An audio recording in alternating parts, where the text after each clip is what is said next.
Through the prayers of Holy Father, so Jesus Christ, our God of mercy, on us and save us. Amen. Good evening. For those new here, my name is Father Joseph Swaden. I've worked in Orthodox apologetics since 1998. I'm the founder of NFTU, True Orthodox and Ecumenical News, since 2004. We've been in the apologetic space on Facebook since 2018, and on YouTube since 2016, on YouTube since 2018. If you appreciate what we do here, please like and subscribe. Today we do our live Q&A session where you can get your questions answered live, as well as member-requested video reviews. So let's get started, and as always, if you want to jump on the stream to ask a question or make a comment, just click the link in the top of the chat. I'll be taking super chats from the YouTube chat. If you want your question or comment without super chatting, I'll answer it, but you might miss it if I don't put it up. There may be some connection. Issues here, I'm noticing. Let me see here. And so I'm going to try to see if everyone can hear me all right. Just let me know. Okay. May God bless all those in the chat asking. Good evening. Good evening, blessed Father. God bless you. Father Boniface, benedicite. Okay. Let me see here. Let's see here. We had a wonderful Thanksgiving Day, remembering the conception of the Theotokos, blessed Father. Okay, your blessings, Father. Is Thanksgiving Orthodox? Yes, giving thanks is always Orthodox. Thank you for your support. As always, Sunrise 999. Father, I hope things are going okay with your family, and I'm glad to hear your son is doing better. Glory to God. Zelotus, your blessings. God bless you. And as always, let me see here. Okay. Let's see. Okay, well, today is going to be interesting. We're going to start with, let's start with a few different things because, as you know, next week, not next week, but this week, coming up on Wednesday, we have a stream coming up where I'm calling it the horror stream. So basically we are going to answer all of the objections and worse things that people have heard about true orthodoxy. And so, ironically, however, putting this up, people began asking questions on in the chat. Greetings, Father Joe. Slava says, greetings, Father Joseph. Your blessing. Good evening. I'm not sure if I can post questions here. You absolutely can. Please do. So I'm having internet connections, so I'm not getting much of the stream. Well, try your best. Just put it in there. Let's take a look. All right. So, and I'm just going to quickly go over here. Let's take a look because a couple of people asked questions here. I did answer this one from RS17. Said, Father Blossom from Bulgaria. Do you recommend the old style Orthodox Church here under Bishop Photius of Triadica? He was a spiritual child of Archimandrite Alexiev, who himself was a spiritual child of Seraphim Soviet, wonder worker of Sevilla. Archbishop Gregory of Colorado, and they are not canonical or whatever because of their ordination being done by Metropolitan Cyprian of Oropos. Gregory of Colorado will be one of the things that I bring up on Wednesday, so I'm not going to touch that. But he asked whether to go to the Patriarchate or the Old Calendar Orthodox Church of Bulgaria. Obviously, I recommend the Old Calendar Orthodox Church of Bulgaria as opposed to going to the Bulgarian Patriarchate. Rye, who shows up here sometimes, says Patriarch Daniel is staunchly Orthodox and BOC has formally condemned humanism. Yeah, but Unseen Warfare came in to point out that Patriarch Daniel also criticized last fall the expulsion of a Russian and two Belarusians accused for spying for Moscow. And in his prayer, he blamed people who called Russia an aggressor. So that's Unseen Warfare for the Sergianism win. Bellarmite asked, who does your thumbnails? I'll tell you if you pay me. And so those were all the questions we got there. So I'm going to stop sharing that. But let's see here if, let me see here. May God bless you. Oh, yeah. The Lord's blessing. Your holy prayers and the prayers here in the chat. Alexandra, Daniel, Cyril, and I were all very sick with viral bronchitis. Prayers, for servants of God, Nicholas, Alexander, Daniel, and Kirill. Let me see here. The talking point, Saba says, the talking point is being brought up again that the Orthodox Patriarch of Bulgaria and the Orthodox Patriarch of Georgia were in communion with Rome until the 1200s.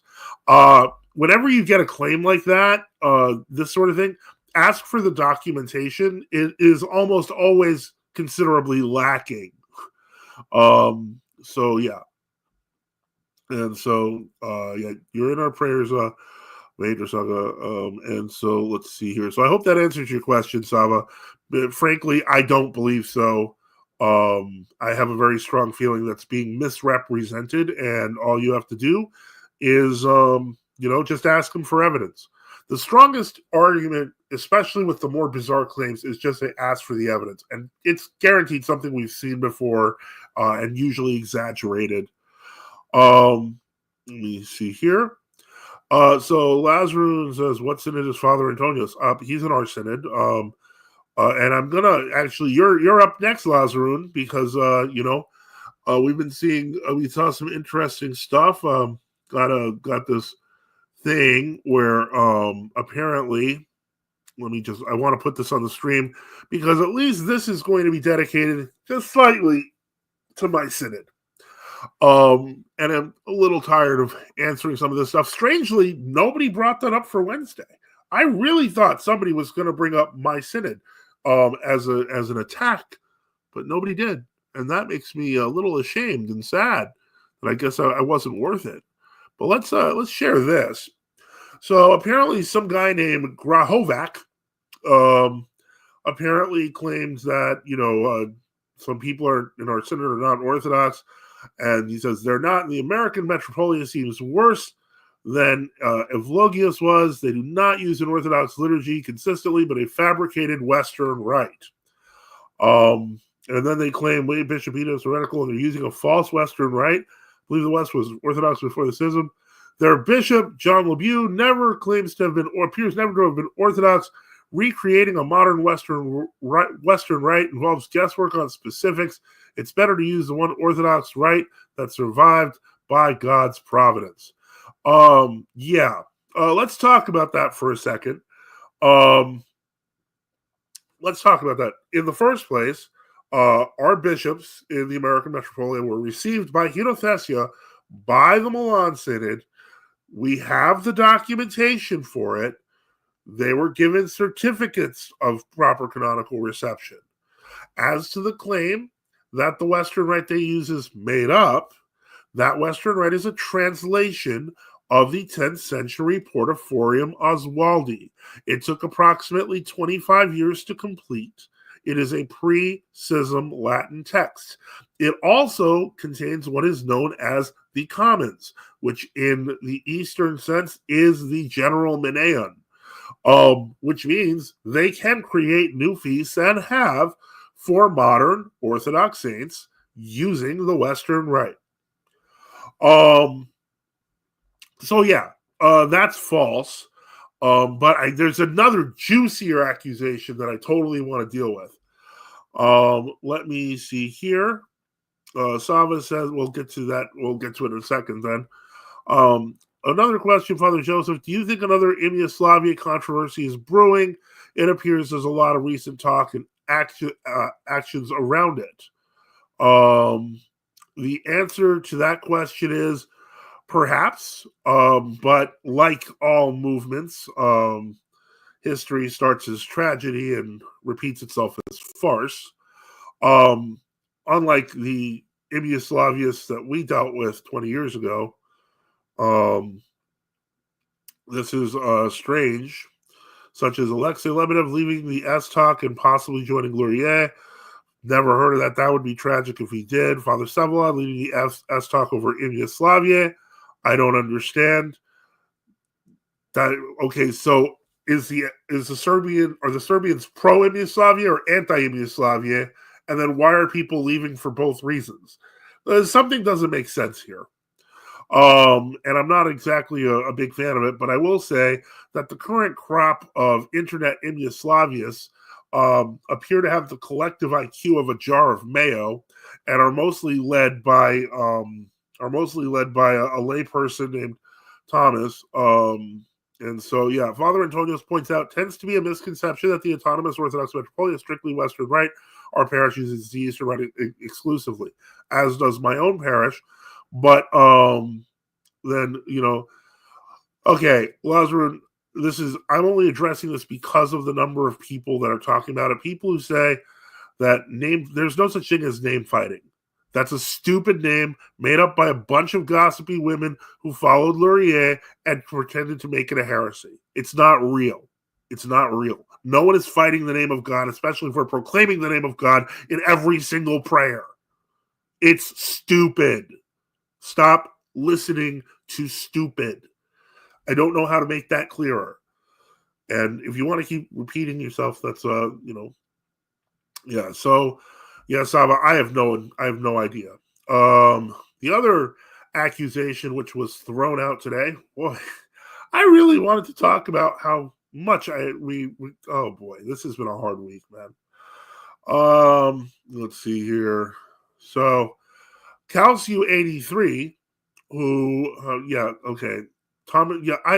look, Thomas Daratic says everyone's an Imyaslaviast if you give them time.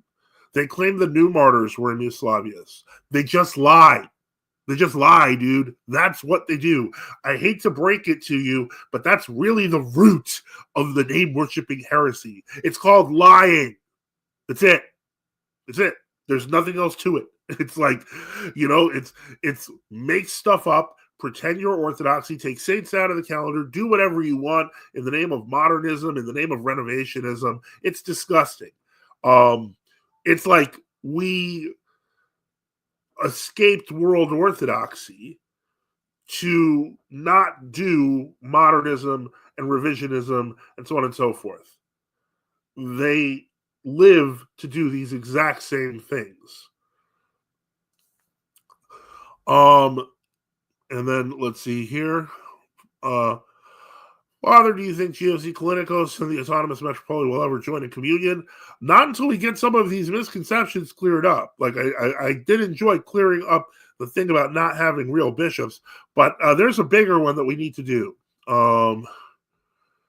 Yeah, I am not going to. First off, Old Calendar Zealot and Thomas Dartic, as long as they're doing the Imyaslavia thing, they've departed from the Orthodox faith. And frankly, at this point, Thomas might get banned from the cafe. A lot of people are getting kind of annoyed.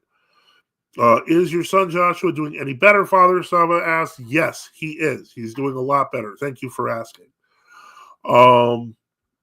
And so, as for the GOZ Clinicos and the Metropolitan joining communion, we'd have to clear up a lot of stuff. But we're going to do that. We're going to do a little bit of that right now. So one of the constant accusations that is thrown out there, I'm going to save and copy the image. Hold on, let me see if I can do that. Yeah, so I'm going to share this. This was shared to me by Unseen Warfare, and it was pretty interesting to see. Let's take a look here. Let's see here. Share screen, and this time I'm going to share this. It says, apparently Unseen Warfare, responding to Calcio83, who's an ardent new calendaristic humanist, said, speaking of Freemasons, your friend Joseph belongs to a synod that was founded by a Freemason of Logie. You know what? Let's clear that one up live on the channel. And we're going to do that very simply. I've addressed this in my book, in the book Lux Veritatis, and I'm going to put up the relevant portion. Then we're going to look at the certificate, and I'm going to show you why the whole thing is a lie. So let's do that, and let's take a look here and go to Window, and I'm going to open up this here PDF, and it's going to, okay, so we're going to talk about Archbishop Michael Michel Laroche of Paris and the French schism. And so, the Milan Synod was growing in the 90s. It was doing quite a lot. And they made Archbishop Michel to take place of the lately resigned Bishop Vigilier. For a second bishop, they elevated Archimandrite John. This was in 97. In about 2 years, the Milan Synod would end up in a deadly struggle with Filaret Denisenko and the UAOC KP. And so he began a campaign against the Metropolitan, and this is something that unfortunately internet lore did not preserve, or maybe it did and we don't know about it yet. But the first thing that he tried to present to the internet in his claim that Metropolitan of Logios was a Mason was a Masonic ID card. Unfortunately, even the primitive internet at the time informed him that, in fact, Masons don't make ID cards. So he went back to the drawing board and he created a certificate of Masonic identity. And, well, I'm just going to have to let you see it yourself. Give me just a moment while I put it up. It is a glorious example of internet. It's a glorious example of pre-internet photoshopping. Let me present it here. Absolutely glorious. Lots of problems with it. But one thing that you're going to notice, and this is for, before the age of Photoshop, kids, is that when you wanted to cut and paste a certificate, you used a photocopier. So you would cut out the stuff that you wanted, and then what you would do is you would then take the kind of like the pieces of paper you wanted to stick on, and then add your own stuff to it, and then you photocopied it, and voila, it looked like a unified certificate. And so that certificate, eventually would start to get grainy as you did more and more copies of it, because these were analog copies. They were not digital copies.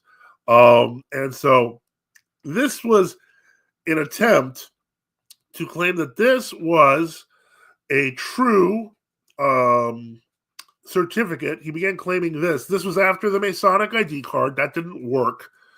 So he started with this thing, but it gets better. So in the first place, there is no Grand Lodge Nationale Française under Jean Mons. Now, Jean Mons, you could look that up. He was head of a Masonic lodge. Unfortunately, it was a different Masonic lodge. This particular one doesn't look like any actual Masonic lodge in France. And how do I know that? Easy.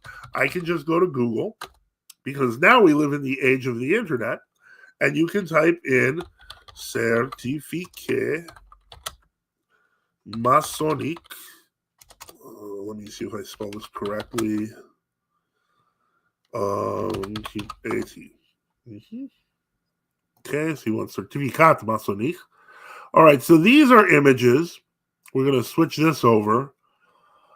Images of actual Masonic certificates that existed in the 1980s.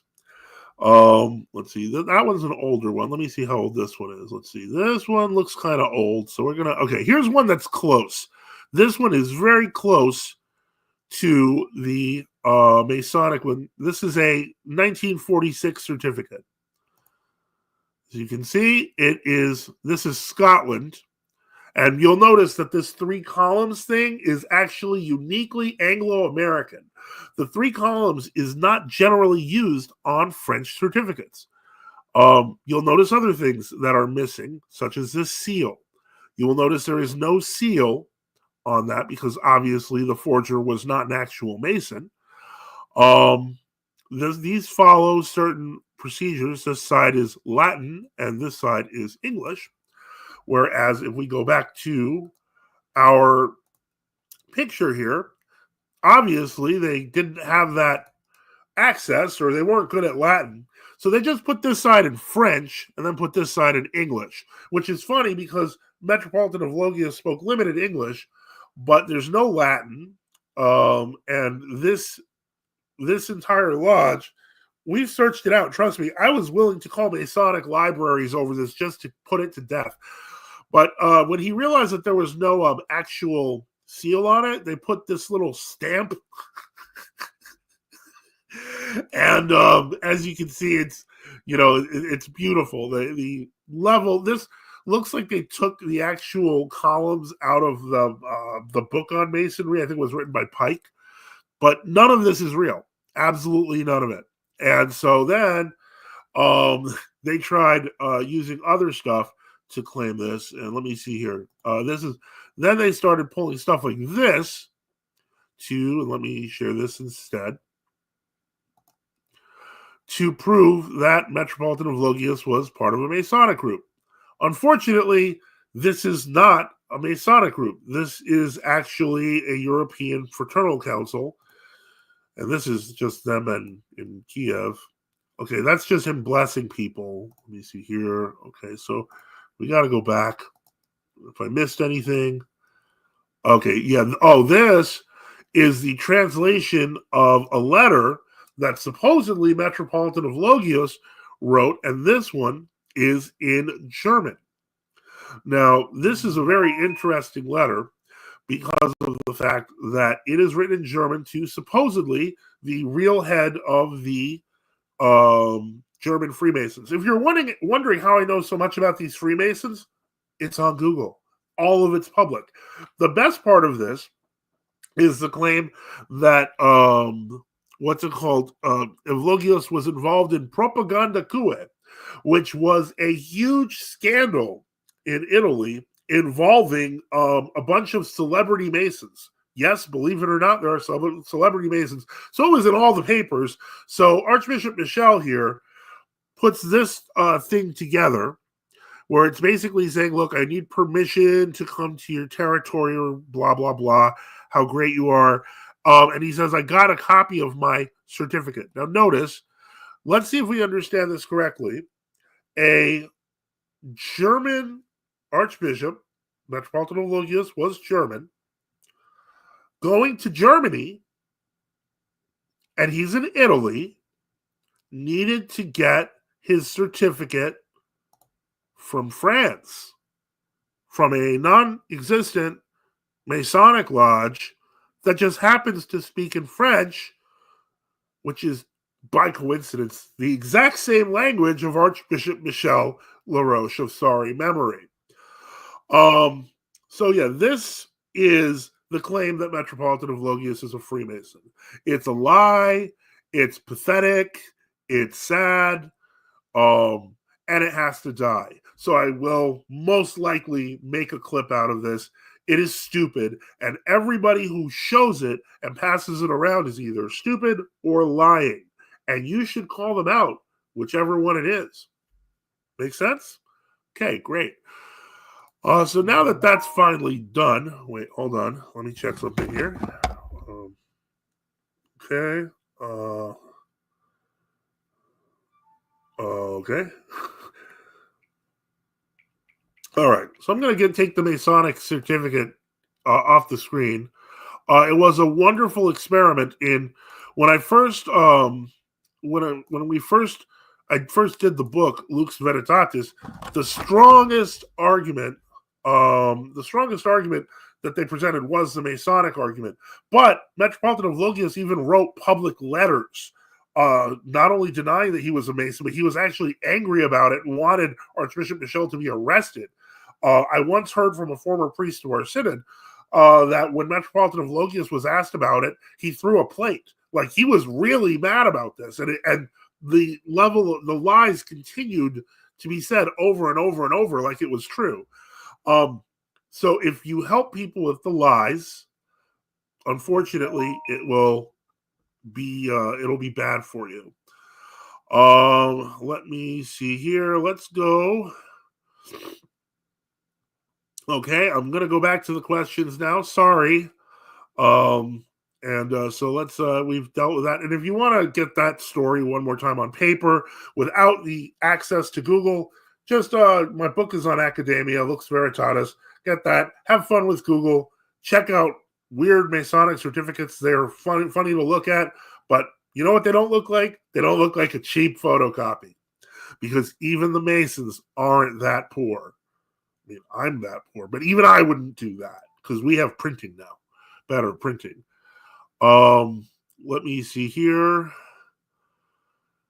That Michael Calciu 83 without guy is a coward. He's a neo-Nazi and a coward. Not surprised. He makes hit and run claims, absolutely spineless. I agree. Now, Father, I recognize you, Father, once more. Excuse me? Yeah, okay, you're in the chat. No, you're not in the chat. You're not in my thing. You do not determine whether or not I'm a priest. And I normally wouldn't put you in timeout, but I'm putting you in timeout, Lazarus, because I've had enough. Personally, I've had enough. It's and you're testing my patience on the cafe too. Let me see here. Yeah, I just couldn't renew my driver's license because I didn't have my Masonic member ID. That's exactly what, I wish. Nobody puts it up anymore. But I remember when they put it up, it had, Metropolitan of Logias' picture. It was the funniest thing I'd ever seen. And he got laughed out so bad that they had to be like, oh, wait, we're coming back with a certificate. It was so sad. All right, I was behind the stream. I see that's what you're doing. Thank you. Atomic Lead. LOL, this is the 90s internet version of AR, where everyone has 3 arms with 6 fingers. Jim, I'm here to observe and learn more about the true Orthodox arguments. All I know about so far is the calendar. You are going to love Wednesday's show, Jim. Wednesday's show is the big one. I asked about a week and a half ago everybody to give me their worst canards against true Orthodoxy, their worst attacks, things that we would be ashamed of. And I've collected about 30 of them, and I will be doing them on a mega stream. I, again, must appeal to everyone. Please support the channel. I appreciate, I'm grateful for everyone's prayers with my son, but I basically had to do a 100-mile trip repeatedly over the past week because to get to the pediatric hospital they moved him to, and that costs money. And all of it, this was a really expensive week. So glory to God, everyone's fine, but, well, almost fine. So yeah, Jim, I would suggest Wednesday show. Not that you're not welcome here, you absolutely are. But yeah, that's where this is more of a question and answer for in general. Hello, Father. JS says, hello, Father. Do you know of a metropolitan filler at Semoskeek of Brisbane in Australia? Are you in communion with him at all? I believe he was part of one of the continuing Rokor synods. We've never been contacted by him, but I assume he was canonically elected, unless I was wrong. Let's see. Warfare says, LOL. Atomic Lead says, Gene, check out Father Joseph Bishop Enoch's interview with the other Paul. Lots of good info.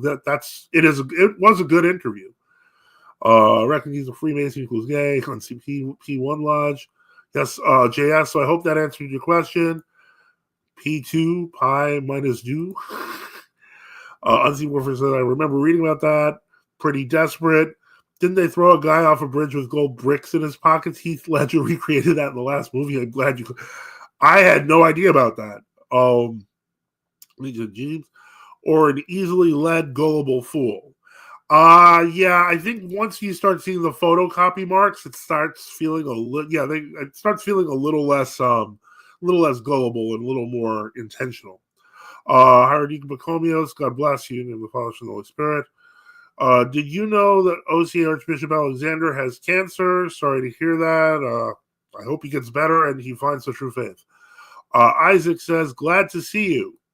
And yes, I did remove Lazarus Zalnir. I have no shame in doing that when I feel like you're being played, when I feel like I'm being played. So, good morning. Many years ago, you talked about our nations. Orthodox tradition is all about time. Okay. No soup for you. 2 years. All right. I haven't been in Texas since Pentecost. I'm back in my parish in Columbus. Damn big show on Christmas. Well, not my Christmas. Our Christmas is in 16 days. The real Christmas. The Nativity. Nativitas. So, yeah, I am doing a full shift on the 25th in honor of all the convenience store workers and so on and so forth, and answering all the true Orthodox questions and comments and fights that you want to have. I am there in solidarity with 7-Eleven and Turkey Hill and Sheetz and Tom Thumb and West Coast convenience stores that I don't know about. And so, yeah. Let's see. So I was going through Ohio. Let me see here. Okay, Black Orthodox acolytes have been doing this thing so far to my shock. Official church doesn't have any good arguments. So they seem to just appeal to the trio. It's true that mean ex-beloved saint was wrong. Yeah, that's absolutely. Who was it? Father Paul Truenbach or whatever? He was like, where is your Saint Paisios? And I'm like, well, that's stupid. Like, first off, Elder Paisios wasn't a saint. Miracles happen all the time. And he gave a bunch of false prophecies. There's your Elder Paisios. Father Joseph, want to do some name fighting? My name is longer than yours, so I have an advantage. So yeah, okay, great, Jim. I'm looking forward to it. Get excited. It is going to be crazy. Yeah, well, it's okay, Reconquista. You have fake Christmas, but you always have time to celebrate the new one, and you'll be here for a very interesting and educational show. Father Boniface says, do not forget Wawa. I do not forget Wawa. Although a new Wawa opened up around here, and I'm a little angry at them. It was a price issue. But anyway, Simon says, Vladika Gorilla of Moravia mentioned Avlona was in communion with a metropolitan Filaret in Australia. Perhaps that's a question for him. I'm not aware of that. It's possible, but I'm not aware of that. Father, which are some prophecies Paisius said didn't come true? The most notable one was the Greek general taking back Constantinople. Now, granted, I will give him credit. I think he's like 90 now. There is still a possibility that, he may yet be carried on a hospital bed or something as the Greeks march victorious into Constantinople. Highly unlikely, however. Then there were other ones people had heard about. There was the one, if you look on the RTalk Europe website, Bishop Filaretos talks about when he was a priest and the elder was doing his, I'm predicting people's thoughts and stuff. And he basically asked if he should be a priest, and the elder's like, no, not realizing he actually was already a priest. And then let me see here. You forgot Loves, by the way. I don't think I've ever heard of it. So that's another one. Standing in solidarity. All right. Father, which, okay. Elder Hereticus. Yeah. 2 weeks, Marble King. Exactly. Marble King when? That's got to be the response. I think that's going to be the response if anyone starts with this whole, World War Now, Orthodox ethos stuff. It's just going to say Marble King when? He says, Father Bonham is giving Wawa the shout out. John MC says, if anyone retakes Constantinople, it'll be the Russians. I have no idea. The whole thing's going to be a mess for a while. But, until the Marble King. Let me see here. Reconquista says, Father, try not eating seed oils. I don't like eating seed oils. I'm against seed oils. I personally am a fan only of oils that can be gotten through non-massive chemical processes. If it didn't exist as food dressing 100 years ago, I don't want it. It's very simple. And that doesn't mean that you're limited to olive oil. Far from it. After all, one can also get coconut oil. I got this at the Dollar Tree for $1.25. Coconut oil, olive oil, butter, lard. Can't use butter or lard now. But yeah, absolutely. A mess for a long while. Absolutely, indeed. And so we got to work through it. Let me see. Okay. Oh, that's right. Okay. And what about the thing with Paisios and spinach time? No idea what spinach time is, but that's apparently one of his prophecies regarding Constantinople. I have no idea what the spinach time reference is. I thought he just had like a mental pop and was like, spinach time. I have no idea what the meaning was there. I saw a video where Bishop Demetrius refers to Elder Paisios as a saint while telling a story. Does the GOC view him as a saint? I have no idea. You'd have to ask Bishop Demetrius, but my guess is it's just that when you hear the constant drone from everyone around you going, St. Paisios, St. Paisios, St. Paisios, even though he's not a saint, that even the strictest and most observant true Orthodox clergymen could accidentally say St. Paisios by mistake. That would be my guess. Isaac says strength. That's right. Linoleic acid is poison. Absolutely. What video is that? I think that you want to look on the Orthodox Tradition channel, and I think it actually mentions Elder Paisios. Let me see here. Unseen Warfare says, no, he was talking about St. Paisios the Great. Okay. Orthodox Traditionalist Publication says, Black Orthodox was talking about a different Paisios in that video. Paisios the Great. Okay, so he's talking about the Desert Father Paisios. Okay, Ecumenism is a heresy sermon. Okay. Yeah. No, it sounds like we're getting two different things because God Save Us is saying, I think Metropolitan Demetrius on the New Calendar saying, but at least two other viewers, Unseen Warfare and Orthodox Traditionalist Publications, say that no, he was talking about a different saint. And so did Saint Seraphim, I assume you're talking about you're talking about Saint Seraphim Rose or Saint Seraphim Sarah? Talking about the elders like Paisios Ephraim or other modern elders. Actually, the answer in both cases is still no. Let me see here. Spinach. Oh, okay. Okay. You know what? I put you in timeout. You're gonna be banned. You're out. You're done. That's it. And if you make me mad on the cafe, I will have to end because this saga must end. Okay. Oh, okay. I got. Let me see here. Okay, I'm reading your thing. Okay, you're in my prayers, Lazarun, but you're not interrupting my stream no more. Okay, so past that, I hate to say it in this context, but if anyone wants to join, they can by just clicking the link at the top of the chat and asking a question or making a comment. It just so happens I'm dealing with a particular person who likes dominating things and taking over streams, and most of the people here know exactly what I'm talking about, who are the regulars, because this has been going on for about 2 weeks now. Let me see here. I don't know what this is, Unseen Warfare. I will look at that in a little bit. Well, Jim, you can actually. Anybody can come on. That's what the whole point of the Sunday. Okay, hold on. Unseen Warfare. Greetings, Unseen Warfare. Greetings, Father. Yeah, so in the video, he's talking about Saint Paisios the Great, the Desert Father, Okay. and he's referring to his disciple that goes to the watering hole and meets the Jewish man, and he says, the Messiah, Christ isn't really the Messiah, and he says maybe so, and he walks off, and he loses the grace of his baptism. Oh yes, okay. That is Saint Paisius the Great. Okay, Right. I do remember that. And then the elder said his elder tells him that he doesn't recognize him. Yeah, Uh, yeah. okay. Well, thanks for that. I really appreciate that. And that's a good thing to know.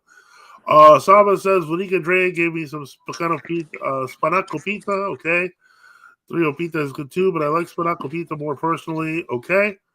John MC says Trelos nuts in New York colloquial Meshuggah. WXVE asks, have you read Christ the Eternal Tao? If so, what are your thoughts on it?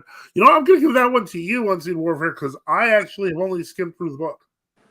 I think it's a good book.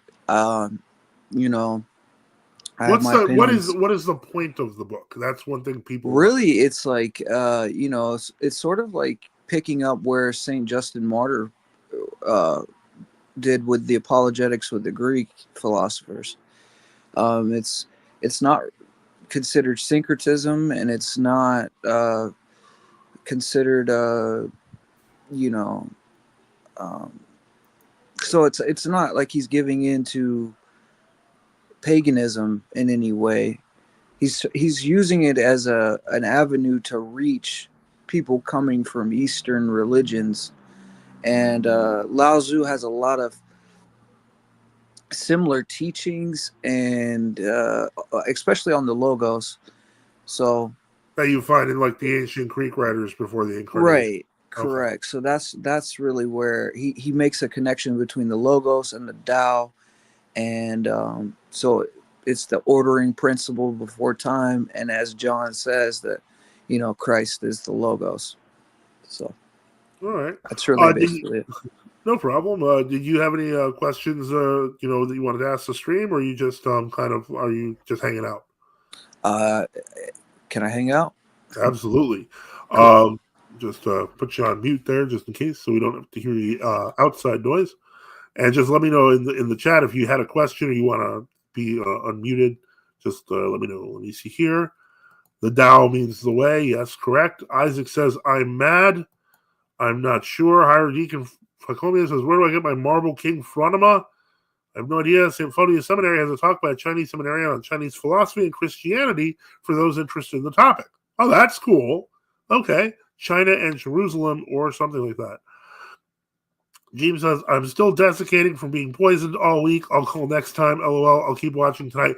Well, even though Wednesday is a live show, technically it's not going to be a call-in show. I have way too many things to talk about to do that. But if you want to call next week, you always can. You're always welcome, Gene. So that's awesome. Let's see here. Orthodox Traditionalist Publication says Marble King versus OE Sleeper Saint. Anyway. Let's take a look and see what else we've got here. So once again, just a quick reminder that it is our live Q&A session where you can get your questions answered live as well as member requested video reviews. So if you want to jump on stream to ask a question or make a comment, I'll be taking super chats from the YouTube chat. And if you want your question or comment without super chatting, I'll answer it, but you might miss it if I don't put it up. And once again, don't forget to support the channel. We at NFTU need your help. Support us by subscribing or donating at nftu.net on Give, Send, Go, or on Odyssey. We'd really appreciate it, especially this week.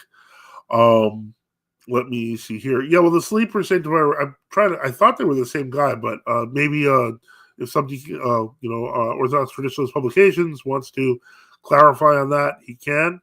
But once again, so we do, are asking for your support. There's been a lot of chatter. There's been a lot of chatter on Twitter over this weekend. Eternal Tao well, it is Tao. It's said Tao and pronounced Tao. Okay, yeah, it's a soft T. But in any case, let's see here. Um, lots of crazy stuff going on this weekend. We learned that Roots of Orthodoxy was actually a Roman Catholic. Um, yeah, it is Tao. Yeah, it is Tao in the Tao. But I'll be honest, I don't know the Chinese characters. I didn't read the book. You wanna take a shot at this one here because people are fighting about Tao versus Tao. Well, yeah. So the book he uses Tao, but I think the correct proper term to use it is Tao, but it's interchangeable. It doesn't really matter. Okay.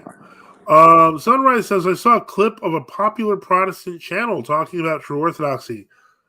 Please give us the title of that video. You can't put links in the YouTube chat, but you can put titles. And if you put the title, I will put it on the screen and we shall review it. Higher Deacon Pacomio says, Father, you've done apologetics for a long time. How do you deal with the craziness and rudeness? I personally couldn't handle it. I see it from a distance and it upsets me. It's not for everybody. It's for more people than people realize, but it's not for everybody. You have to be used to, if you're going to deal with people who you know are hostile, whether it's to true Orthodoxy, to Jesus Christ, to Orthodoxy in general, if you're coming in and knowing that they're hostile to that teaching, or they're hostile to what you're saying about that teaching, you have to expect it. I didn't come into it. My conversion was weird, and I often don't go into details about it because it was so weird. But I will say that after my conversion, I had previously been running a Roman Catholic apologetics channel. And I had to apologize and say, I'm sorry, I'm becoming Orthodox. And I took down my old site and put up a note that said, I'm sorry, I'm becoming Orthodox. What I didn't realize was that hundreds of people had seen that website and had gotten my email, so on and so forth. And so with this simple act of saying, I'm sorry, I began to get hate mail, on average 5 to 10 emails a day, telling me I was going to hell. Usually with variants on how I was going to hell, and there were little reasoning as to why I was going to hell. And so I had to answer. Okay, maybe I didn't have to answer, but I felt compelled, as email was still, at least to me, a fairly new technology, to answer each email. So I'd answer each email, why I'm not going to hell, so on and so forth. And after like a month and a half of that, that's when I created my first apologetics website, just using answers that I gave in the emails. And then basically at that point I kind of was already kind of inured against people. I mean, if people tell you repeatedly you're going to hell for a month and a half, I guarantee you very little will bother you. Okay, I'm gonna put you on mute because it sounds like you're kind of making, there's some noise in the background there, unseen. Let's continue. Okay. Roots of Orthodoxy making money off Orthodox priests. Well, World Orthodox priests, as Ubi Petras pointed out, it's made money off countless Orthodox priests, over $100,000. And I was like, your priest, because I would have asked him who his bishop was. I know almost every single bishop in the true Orthodox Church would have asked him who his bishop was. And then when they would have found out it was like Clarence of La Fontaine, then it would have been, I hope there's no St. Clarence. If there is, I am sorry. But I was just referring to, I don't know, Clarence. I like saying Clarence. Okay, so yeah, it wasn't our priest. Comes to the phonetics or Latinization of Chinese, it is difficult. So-called Orthodox channels aren't all the same. Okay, I'm seeing Chinese characters. I'm becoming confused. Okay, so-called Orthodox channels aren't all the same. It's a clip from a longer video, so it's kind of short. If you can get the minute stamp, the time stamp, I will put that up because I don't want to play a giant video. Okay. Sword, similar pronunciation, two different characters. John and C says Tao in Wade Goff's transcription, Dao in modern Pinyin transcription. Well, okay, okay. I'm unmuting here. Does this all sound correct? I don't know. How much Chinese do you know? Well, I have notes. Really, I don't really know it. Okay. like that, but Oh, okay. I know what it means. It could mean path, or it could mean to the path, or the shortest way is the Tao. So something like that. Yeah. Okay. Let's see here. Orthodox Traditions Publications, Hierarchy for the Marvel King Apologist. WXVE says, was Gregory Colorado removed from bishop status prior to the creation of his synod thingy? Well, first off, he didn't have a synod thingy. He was a single bishop.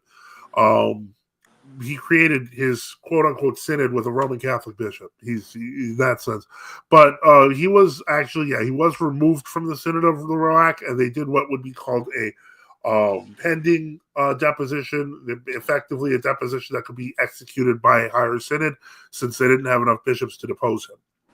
So, for all intents and purposes, in ROAC, he was considered deposed, while recognizing the limitations of that, and he was removed from communion. So, yeah. Let me see here. Okay. Uh-huh. Okay. Yep. Uh-huh. And so, let me go back and, Reconquista. Father Joseph, is it a little strange that Father Josiah went on Voice of Reason and Roots of Orthodoxy? Well, yeah, it is. It's a little strange he went on Voice of Reason, and there's also the Notre Dame invocation that he did, which sounded ecumenist. And I noted this on Twitter, on X, that basically, like, it seems like the kind of ecumenist corporation is starting to show its hands, where it's like, look, this is ecumenism, and it's a good thing. It hasn't changed anything; it's just conservative. Yeah, and so Sava says we suspended and excommunicated him, and that was, yep, that's correct. Kind of like Father Daniel CSF's book, Made of Strictly Answers to Emails. I haven't read that one. I don't want to go too far on the Father Daniel CSF rabbit hole is one that I actually have a sort of fear of dealing with. It's kind of traumatic reading. Savas apparently has a weird. Hold on. We just read Metropolitan Valentine's Synod on account of. We just read Metropolitan Valentine's Synod on account of him. So bad. I have no idea what that means. Savas apparently he has a weird obsession with asking men if they saw. What are you talking about? Is this Gregory Colorado? That's freaky. Yeah, he left the canon. He left the relic, and the canon say those who left while suspended are de facto defrocked. He started his own synod. Yes, he did, with a Roman Catholic bishop. It's 3 minutes long. Okay, I think it's starting about to True Orthodoxy a minute in, maybe. Okay, well, you know what? Let me take a look. What's that? So all so-called Orthodox channels aren't the same. So let's go to YouTube here and go to so-called Orthodox channels aren't the same. Let's see what he has to say. Let's see. Oh, okay. Wait a second. Is this Ready to Harvest? Oh, whoa. Oh, please tell me that it wasn't. I'm just hoping it wasn't Gregory Colorado he got. But all right. So let's take a look.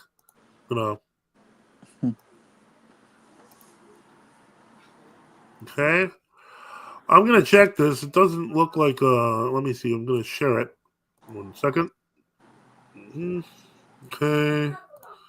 Present, share screen. Ta-da, ta-da. Orthodox Church. What does it mean for a church to be part of the Orthodox Church? First, there are two main communions that claim this name, the Eastern Orthodox and the Oriental Orthodox. Many priests, bishops, theologians, and laypersons from both sides have desired to see the two become one. There have been dialogues and theological discussions, but especially because of the same reasons they separated in the first place, they have not come back to communion with each other. For more on this, watch my video on Eastern Orthodox versus Oriental Orthodox. Especially from the Eastern Orthodox side, there have also been those who say that the Oriental Orthodox should not be called Orthodox at all. The community of Mount Athos has been one of the strongest voices denying the title of Orthodox to the Oriental Orthodox, saying, "We seek the swiftest possible reestablishment of the theological dialogue upon the right principles, so that the Orthodox will preserve for themselves the Orthodox faith unspoiled, but also for the non-Chalcedonians, so that they will have the possibility of return to the true Church of Christ, from which they have been cut off for 15 centuries." However, even within the confines of so-called Eastern Orthodoxy, there are also contentious issues of who is Orthodox and who is not, like the case of the Old Calendarists. In the 1900s, Orthodox churches began to drop the use of the Julian calendar for many purposes and adopt Like the the Gregorian font. calendar, and today for fixed What? feasts, most in Hold Eastern on. Like Orthodox the use the font. Gregorian calendar. It's kind of Not all freaky. accepted this novelty, and in Greece, some bishops separated themselves from the rest of the church and took the name of the Church of True Orthodox Christians of Greece, while the outside termed them Old Calendarists. Among these, there have also been splinters. Some of the Old Calendarists view the New Calendar churches as not having valid sacraments, while others say they do. Today, there are groups of Old Calendarists in several countries. What all can agree on is that these churches are not in communion with the mainstream of Eastern Orthodoxy, but the question lies on whether they can be considered Orthodox at all. Bringing things closest to home, though. Okay, that was first Absurd. off, that's a terrible take. In the first place, he's not really familiar with us, so he really doesn't understand how true orthodoxy works.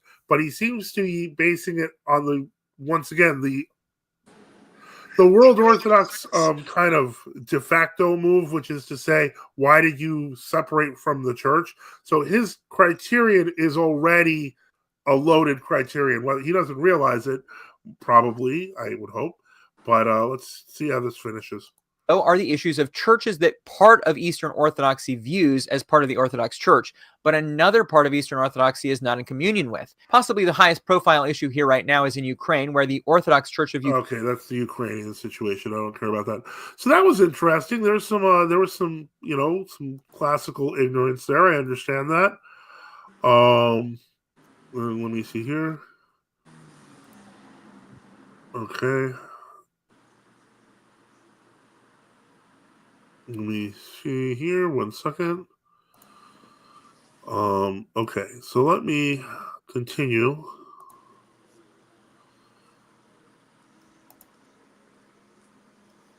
Hold on. That was like bad guy font or something, wasn't it? Like, what was that? What? Old Calendarist. Yeah, it was kind of sad. Give me just 1 moment.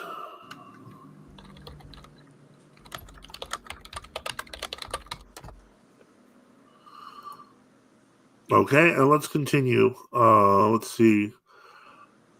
But wouldn't you have to go to purgatory first or straight to hell without purgatory? I'm not sure what you mean here. Okay, let's see here. All right, so, man, that is just grotesque. Yeah, unfortunately, that is grotesque. I agree. Great book. Great book. I love History of Resistance. OTP agrees. On old Jewish daily Forvarts building in Chinatown, taken over by Chinese Christians group, there are gigantic words on the side of the building. Woshi Dao Lu Zhen Li Jingming. Okay. ROAC is the Russian Orthodox Autonomous Church. What is Hockner? Are they part of TO? They were, I would say, until probably the 2014 schism, because the people who stayed as Hockner were defending name worshiping and renovationism. So they're like quasi true Orthodox. They were true Orthodox, but until all their Orthodox people left, and now it's just kind of a marginal name worshiping sect. God's name is recognized. The most people in the chat say stay away from Gregory, Colorado, and Hakna, and they are extremely similar in their teachings, even though they hate each other. Jonathan C says nice lettering font. Father Daniel Stevenson's writings are among my favorite of the new calendar. Straight shooter with nonsense. Yeah, but wait till you find out how he views the Russian catacomb church and the church abroad. Swing and a miss. Father Joseph, will you be reviewing Gregory DeCopolite's recent Are These Pseudo Saints video? I have not seen it. Give me just a moment. Okay. And first off, thank you very much for the donation. I didn't see any comments attached to it. I'm adding Zolotas. Greetings, Zolotas. How are you doing? Your blessings. How are you doing? May God bless you. Okay, so let's see here. We can try to review that one. I mean, why not? John A., I saw the video. I'd like to close. Okay, I was surprised to see him talk about it even once for only a minute. Father John Whiteford says the English between Tao and Now are English transliteration systems, but the pronunciation is actually Tao. Yeah, that's what I thought. Tao is from the older Wade Giles transliteration, which is not very user friendly. John Wrinkle, the guy in the video, says basically uses the Internet of Things to formulate his understanding of churches, denominations, and as he is a Protestant. Okay, so I'm gonna. Which video are we talking about now? Hold on, did I miss something? What video are we talking about now? Okay, John S. says, "Oh, she da losing que ego sumia veritas et vita." Okay. Isaac says, "Thank you for insulting me in both Yiddish and Greek, John MC. Apologies for my ignorance on linoleic acid in spinach." John A. says, "Any true Orthodox parishes in Washington State?" And I want to say, I know that I could have sworn there is one. Give me just a moment. I'm going to look this up again. Well, that. I know there's one in Oregon, in Washington, Seattle. I'm trying to think. Somebody help me, please, because I do not have a mental. How do I put this? I do not have a mental directory of the stuff of the parishes. Let's see here. Does Elotius drop out? I don't know. Let me see. Yeah, he did. I would say you want to look around. I know there are some in Oregon. I know that well, I don't know. I know there's a parish in Oregon. I know that there are people who want to become true Orthodox in Washington, and there really needs to be organized as a prayer group. So I have no idea. Let me see here. Reckon Keys says, "Father John, are you true Orthodox as well?" Oh, hey, Reader John, how's it going? Doing well, Father bless. Okay, God bless you. How you doing, Reader John? Okay. Hello. And let's see. Red Conquista says, "Father Joseph, when are you coming to Florida?" My plan was actually to come to Florida this weekend. Unfortunately, because of the medical events that occurred, that became not only physically but financially impossible. I'm a little late. How are things with your son? He's better, a lot better. Thank God. Glory to God. Yeah, we got him home yesterday, or the day before. We got him home the day before. Yeah, So, I hate hearing stuff happen to little ones. Yeah, well, you know, he's a little bigger. He's not a baby. Oh, Zolotus is back. Welcome back. That's right. Lamont says any churches in Alaska? Not to my knowledge. I know that our Father John was trying to organize something there a long time ago, but no, I don't think there is. There is a bit of a cult of Elder Theodore, so one would expect there could be one, but unfortunately there isn't. JS says, "Why did my question disappear?" I don't know what your question was. I did not see it. You see here. John MC says, "I had no idea I was directing those epithets to you. My apologies for any misunderstanding." Okay, so again, just to remind everyone, it is the live Q&A show. So you can join the chat. You can join the chat with a super chat, or you can click on the link at the top of the chat if you want to join in. And as always, support the channel. We at NFT do need your help, so we really appreciate everything that can be done. Sunrise, did your Papist debate get canceled or just delayed? Which Papist debate? If you're referring to the one with William Albrecht, for all intents and purposes, I consider it canceled. Nobody has reached out to me since it was delayed. As for the one with Elijah Yassi, that will be taking place the week after my discussion with Father John Whiteford on True Orthodoxy on Patrick Trulia's channel. I just haven't put it up yet, but I will. So that's a good question, Sunrise. So yeah, there's still events going on, but that particular one, unfortunately, it did. Reconquista Orthodox says, how do I convince my Orthodox friend to get rid of his Jewish doctor? No offense, but that's kind of a personal thing, guy. I mean, I'm not like. I think he's referring to the canon. Yeah, I know he's referring to the canon, but that's something his priest should be taking care of, not you. Like that's weird. That's all I'm gonna say is to tell him, refer it to his priest or something. I don't know what his priest is gonna say when you say, "Hey, my friend has a Jewish doctor, and so you're his priest, so you do it." I can't even recommend the wisdom of that path. I don't know. Well, if he does bloodletting still, then you should probably worry about it. The cannons were made for man, not man for the cannons. I don't know.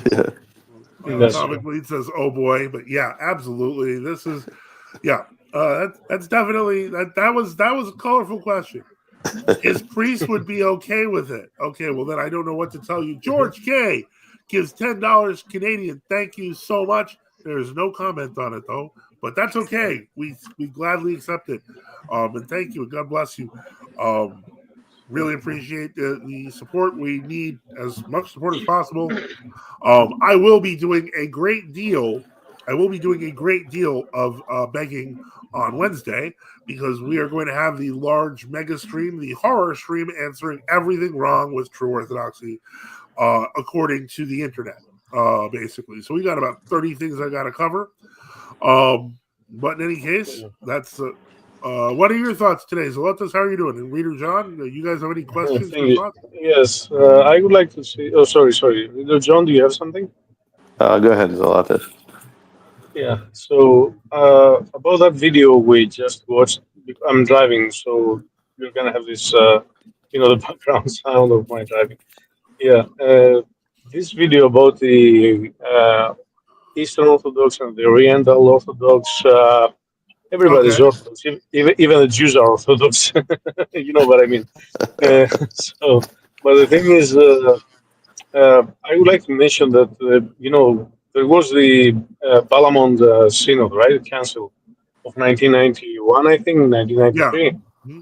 So this is something we need to mention so that people know that officially, what they so-called the New Calendar Church actually is in communion with the non-Chalcedonians, the Chalcedonian, all those Oriental races. So they are in communion. They're giving Holy Communion to the people.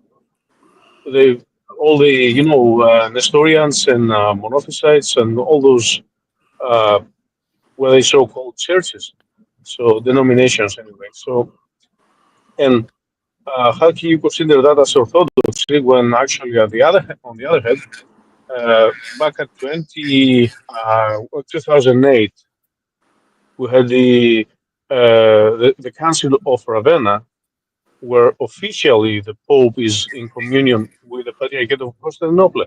So without having resolved all the problems have been existing for thousands of years. So, and the only problem they have is just us, the old calendarists. I would say something. We are not old calendarists. We are Orthodox calendarists. They are non-Orthodox calendarists. They are astronomic Star Trek calendarists. They're innovationists. They're papal calendarists. Exactly. Not even papal. They don't even know what calendar they are following because according to astronomy, it's changing all the time. All the stars and the cycles of Earth and all those things, they're changing all the time. At the end of the day, it's an innovation. All right. I want to get to this because it's in the chat and it's popping up. The Jewish doctor thing. Okay. Yes. I see Sava. Yeah, you have a Jewish doctor. Vladik Andreas says it's okay. There is a canon about going to Jewish doctors. There's a reason for that. And the main reason is because, if I remember correctly, you're putting your life in the hands of somebody who could kill you. And so one of the things to keep in mind is I realize that sounds kind of goofy in the modern sense, but as I've mentioned to people before, it's definitely worth noting that when it's a large contingent, we live in a mostly what's the word I'm looking for? We live in a mostly predominantly quote unquote Christian country, and yet the majority of males in this country are circumcised. That should strike people as kind of odd.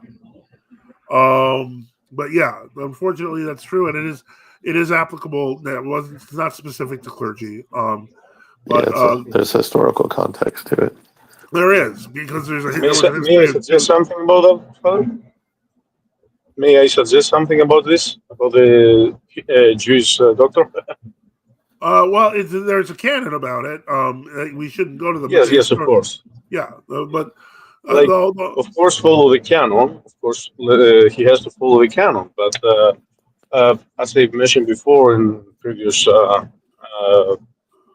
talkings, streams, I would like to suggest him or her to do some prayers before getting in any conversations about religion or spiritual things. Don't forget that this technique made fishermen to convert all the known world back then into Christianity. So that works. I have done this many times. I had this experience many times. Things came out of my mouth that I wasn't even waiting for that to say those things. Thank God for that. It's not me. It's not you. It's not us. It's God who's gonna speak. So let's depend ourselves in God and not in our knowledges or in other people or whatever. And don't forget what the Holy Gospel says. Don't think what you're gonna say. The Holy Spirit is gonna speak for you, right? What's your take, Reader John? I actually heard, of all people, Father John Whiteford talk about this specific canon, but I believe it was in the context of some of the more modernist jurisdictions trying to do away with canons that they thought were too ancient and didn't apply to today. And I believe he said that we shouldn't get rid of the canons, but we should understand the historical context of it. Like, for instance, if I remember correctly, one of the main issues with having a Jewish doctor at the time is one of their methodologies was bloodletting. And that's a problem. Because we take, when we receive the body and blood of Christ, we're transformed. And there's also that reason why we really don't donate our hearts, because that's where we say the soul resides, right? So, I mean, there's always a context to everything. Yeah. And the last time I checked, most Jewish doctors don't do bloodletting, but like Father Joseph said, consult your priest, not us. John A. says many foods are kosher stamped. Any teachings from the church which would prohibit the purchase of kosher products? It's the same argument as with halal. Frankly, you're supposed to always bless your food anyway, so any quote unquote blessing that they did on it is null and void. But I mean, the kosher industry is a rabbit hole I don't even want to get into. You want to pay more for food, sure. Let's see here. Most foods in supermarkets are kosher stamped. Not always. That's not true. Like, I know that there's one chain which I won't mention, which actually a lot of the stuff is not kosher stamped, but I'm not going to. Okay, they want to maim people's. Okay, that's kind of a rude way of putting it, but I think that, believe it or not, it was actually a lot of it is not the fault of the doctors. It's the society assumes it's correct at this point. It's problematic all around. I know of one Jewish doctor who got very offended that I didn't want to circumcise. I know of one Jewish doctor who was shocked that I did wanted to not circumcise. That I originally, when I was ignorant with my second son, the doctor said, "You want to circumcise or not?" And I said, "I thought you had to." And he's like, "No." And it's like, "My mom said I had to." And I was like, and so he's like, "No." I was like, "She's from New York," and he's like, "I'm from New York too. That was never a law. Yeah, you don't have to circumcise your kid." I don't think it's a religious debate anymore. I think it's more of a cultural and health debate, and there's very vehement people on both sides. Well, I think that what it comes right down to ultimately, and this is where the people who were circumcised, a lot of them get very vocal because there's nothing they can do about it. Like, it wasn't their fault. And that kind of sucks. All right. So Black Ortho Acolyte, thank you for the support. $20.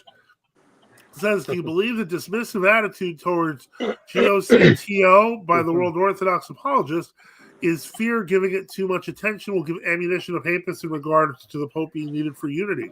Hope your son has a quick recovery. Thank you very much. He is recovering well. I do appreciate it, and we do appreciate the support for the channel. The answer to the question is yes.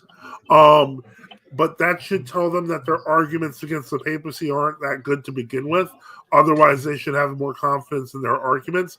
But because, as I mentioned, the World Orthodox argument is based on crypto-papism, all it really takes to shoot it down is a competing paradigm, and a Roman Catholic can claim they have a better argument. Sunrise says, World Orthodox don't even want you to read canons. Very true. Reconquista says, have you heard of people's personality changing when they have heart transplants? I have heard of stuff like that. Yeah. Atomic Lead says, that does sound like a law that would get passed in New York, but surprise, it hasn't. Okay. So let me see here. So again, thank you again, Black Ortho Acolyte, for the donation. I really appreciate it. Reconquista Orthodox said, David Rockefeller apparently had a pig heart. I wonder how that changed his personality. John MC says, circumcision is a Jewish doctor scam. Used to be $80 or more in the male birth fee. Started in NYC and also an army during World War II. I didn't know that. But it's technically not the law, so you do not have to have your kids circumcised in New York City. So in any case, that's kind of wacky. So once again, it is our live Q&A session where you can get your questions answered live as well as member requested video reviews. So feel free to join in.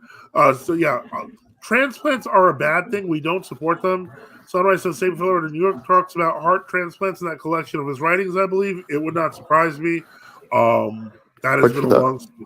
I got some more stuff on the Tao if you want to hear this. It's short. Okay. Okay, so it says, if you can see the path that you're directly on quickly, that's the Tao. The metaphor broken down from the Chinese character Tao is if you can see directly in your heart, that's virtue. Ethics rooted in seeing to one's mind and heart. The Tao is direct seeing. Heaven equals the highest principle directly seen in one's experience. Man follows the earth follows heaven, and the heaven follows the ways of the Tao. So it's kind of related with Christianity in some way. It's almost like a prefiguration in a lot of ways.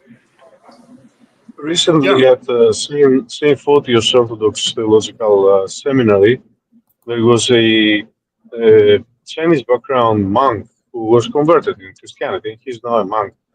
I think he's in, what was the name of the monastery? Saint Gregory the Sinite, I think. Somewhere in Lomod area, anyway. So he was talking about all those things, the similarities of the Confucianism and Buddhism with Christianity. It was a very interesting speech. You should try and find this out. And oh yeah, I think it's on their. He mentioned this. Yeah, I think he mentioned YouTube that page. It rings a bell. That's why. Yeah. Well, he's got in Taoism. Well, not necessarily modern Taoism, but Lao Tzu's teaching. They have this thing called return to primal simplicity, and that would kind of be like theosis for us. Well, they also have the Queen of Heaven. Yeah, like returning to the garden in a way. Or freedom. Yeah. Let me see here. Reconquista says, did you watch Sacred Alaska documentary? No, I did not. I did. I'm sorry. Is it that bad? Don't do it. Just don't do it. I'm sorry to hear this. I figured it was terrible. I mean, I hate to say it, but they're not very. Go ahead. Yeah, it's like the whole thing with was it Matushka Olga? I mean, Oh no. When you talked about that, what was that, last week? Yeah, I Oh, think it no. was. Yeah, I think your assessment is very correct. I think They canonized Grandma. pretty much. Yeah. Like they were talking about the doily that left an imprint on her head, on her skull. What? Yeah, and they're saying that was sacred. I was like, no, that if you get water into the casket, Sacred Dolly. yeah. Come on, dude. I was like, come on, guys. Man. Oh man. Let me see. Haunted Umami asks, I know we don't cremate, but how are organ transplants viewed in the church? I assume it's similar to cremation, destructive and taking apart the body for parts, but maybe no. The thinking is correct. God gives us a body; it's our body. We're not like cars with parts that can be exchanged. The whole body's ours. So yeah, that's we're not supposed to do stuff like that. So I need to note this now. I don't know how you personally feel about transplants, so on and so forth, but I highly recommend to all viewers that if you do have an issue with organ transplants for whatever reason, for me it's religious, etc., you must actively make sure Opt that out.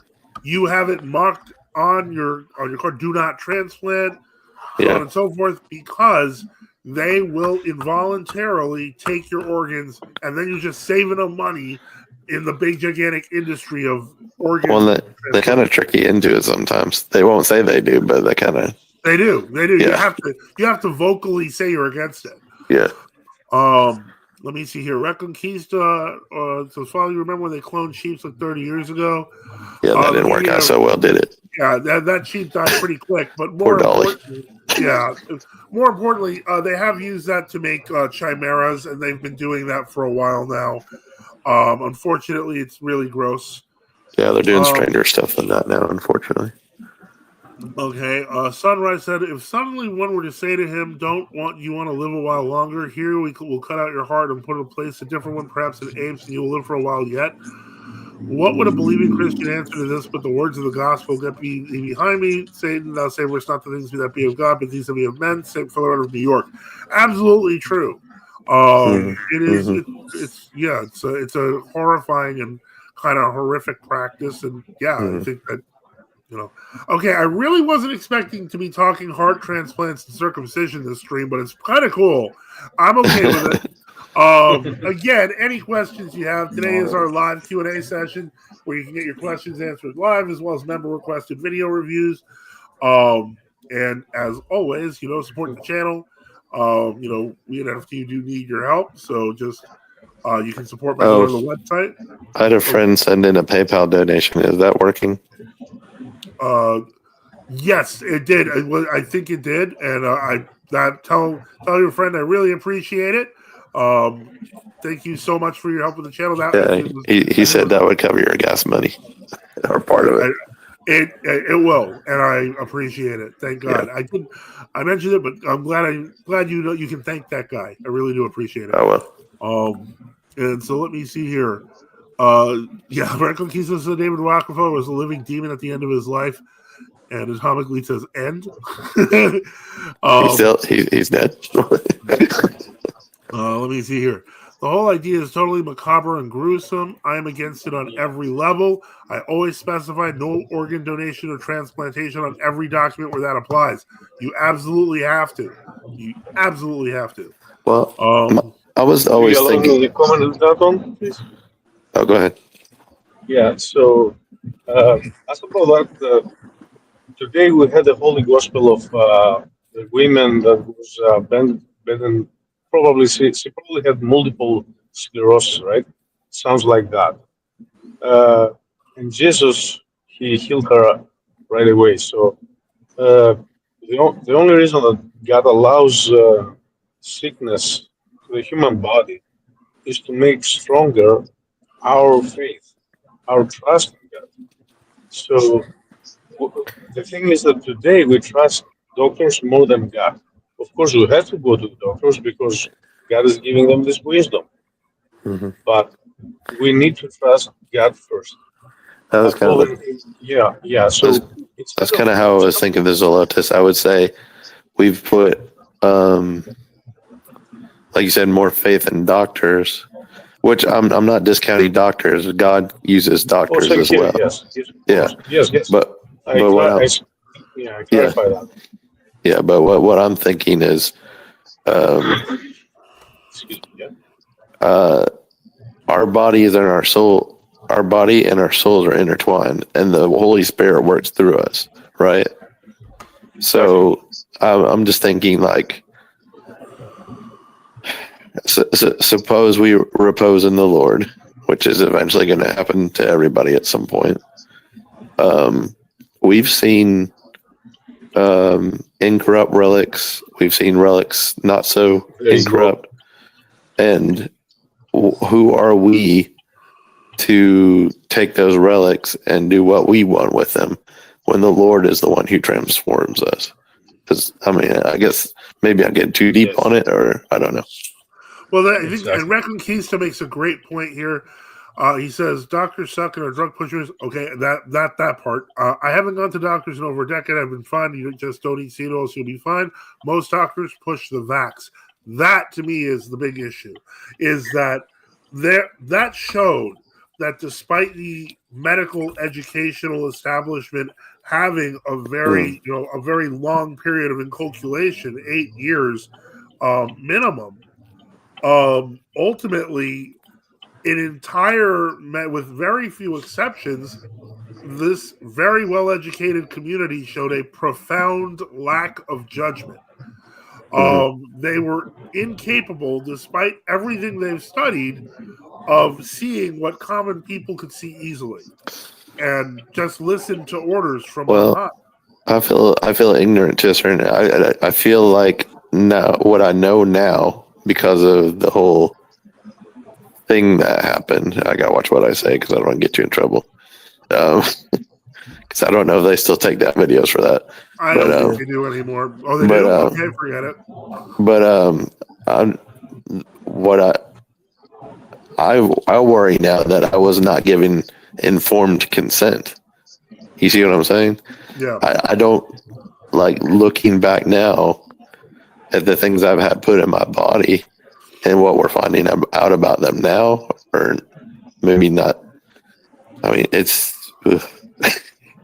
it makes me mad actually, because a lot of the things about vaccines, like you were expected in my age group to get a certain amount to go to college. Yeah. Or for people that went to the military, you had to get a certain amount when you go to the military.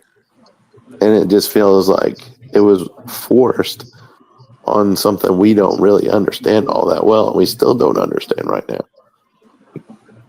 Versus like the medical establishment is saying, oh, this will do this and that for you. It's like when I was taking the flu shots, for example, I always got the flu, and I got it really bad. So, that's what made me very suspicious of it. I never heard of anyone who took the flu shot who didn't get the flu, and so I was like, "Why I don't want to get the flu? So why would I take the shot?" There's a great quote by Father Seraphim. Sorry to interrupt, but no, please. He says, "Why do men learn through pain and suffering? Because pleasure and happiness accustom one to this world, whereas pain and suffering accustom one to seek a happiness in beyond the pleasures of this world," or something like that. I'm paraphrasing, but I would say the pleasures of this world dull you, to make you dull, versus pain and suffering sharpens you and helps you look more in a more focused way towards God, because what's this whole life for? Repentance, right? True. All right, so Sunrise, I think modern medicine seems to be very pill focused instead of actually working on causes of said issues. Pretty much. Atomic Lead says they're treating symptoms versus treating diseases. Reconquista, I do understand what you're saying, and John MC, I'm gonna put this up, but the Rockefellers took over the medical industry, pushed vax for a century by Joseph Salk. Yes, polio vaccine, fully aware. Joseph Salk was a Jewish doctor. Okay, that is, I get that there's a lot of non-Jewish people who are involved in vaccine production now, especially with these abortion line, stem cell line stuff. So, John MC says, remember the 5 Orthodox Jewish rabbis, Lubavitchers, arrested at Newark Airport carrying organs on ice in their briefcases. They were supposed to be carrying diamonds to Antwerp 40 years ago. I don't doubt it. I don't remember it, but I don't doubt it. There was. I remember a case of Orthodox rabbis in Miami who were importing massive amounts of ecstasy. Unfortunately, that stuff happens. Man, they've changed a lot. They've changed it. I have a question about this Dr. Jews, Dr. whatever. Well, before we get to the Jewish doctor question, I'm going to, Father Boniface, welcome, Benedicite. Benedicite. Okay. Your blessings. Who wants to ask the question? All right, go ahead. No, is this guy going to this Jewish doctor for medicine or for theology? Like, why is this doctor talking about theology? He has to just do his job and go home. That's my question. It's annoying, right? If this doctor has questions about orthodoxy, we have theologists online. He can go find somebody and talk to them. Or why is he doing that? I don't understand. I don't know. Hold on. Black Acolyte says, this video heterodox frequently post online to make fun of Ukrainian Orthodox Christians putting a foot relic. Oh, the foot water out. First off, that was an old believer group. But more importantly, if that was a legitimate relic, and from what I understood, it was hundreds of years old, it's been watched so many times, there's very little chance that it's like sticking like a live person's foot in the water. It's a holy relic, so it's not that big of a deal. But yeah, they are schismatics. They're old believers. Let me see here. Rachel Walensky pushed the axe, was also Jewish as well. We know. John MC says, keep in mind that organs for transplant must be harvested from a living person. They must not be tainted with certain anesthetics. That is correct. That is unfortunate. Let me see I wanted to read a quote from a book that I have. Okay. Called Confessions of a Medical Heretic by Robert Mendelsohn. Now, Mendelsohn was a Jew, but nevertheless, here we go again. On page 17, he says, modern medicine can't survive without our faith because modern medicine is neither an art nor a science. It's a religion. Wow. That's nice. Yeah, that's pretty true. And on my website, I put up an article by Dr. Harris Coulter, who was a medical historian. Okay. And he presents, the article is about empiricism versus rationalism in medicine. And so the idea is look about you and don't look at the blackboard with all the formulas and how these medicines are going to work and whatever, but look empirically and look what's happening to people. Look at the reactions that people are having. Look at the reactions that the medicine is doing to your own body. And that's called empiricism. How's it working? Not how the doctor is telling you it should work, and then saying something's wrong if it's not working right. And so in today's world, a kid could get a shot and go into an immediate reaction, and the doctors will say, "Oh, it's your hereditary. It's in your genes to have that reaction." No, it isn't. It's the toxins that's in the vaccine that you're having the reaction to, or the kid's having the reaction to. So are they arguing for evidence-based medicine then? The rationalists never do, Okay. and which is the modern medical society today. They're all rational, and so therefore, you have basically the bottom line that Coulter uses in his other volume on medical history, which is about 400 pages, which I have, is that the rationalists are money oriented, period. Power and money. And it's funny you mentioned anyway. that. It's funny you mentioned that, Father, because I hear complaints from people that are coming out of medical school that they learn more about billing codes than they do about the different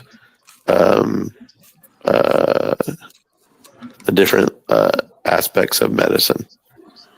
Well, I have a friend who is a nurse at Tampa General, and he told me that all the prescriptions that they do are in sync with the insurance companies. The insurance companies are regulating what the doctors are prescribing. So really, there's only a one-track lane, one lane where the doctors are supposed to prescribe. So if they don't prescribe the drugs that they're supposed to do, and if they just said, snort some salt water to clear your nasal congestion, they don't make any money that way. But I had a doctor tell me that one time, is gargle salt and snort some salt, and it worked. Yeah. And just so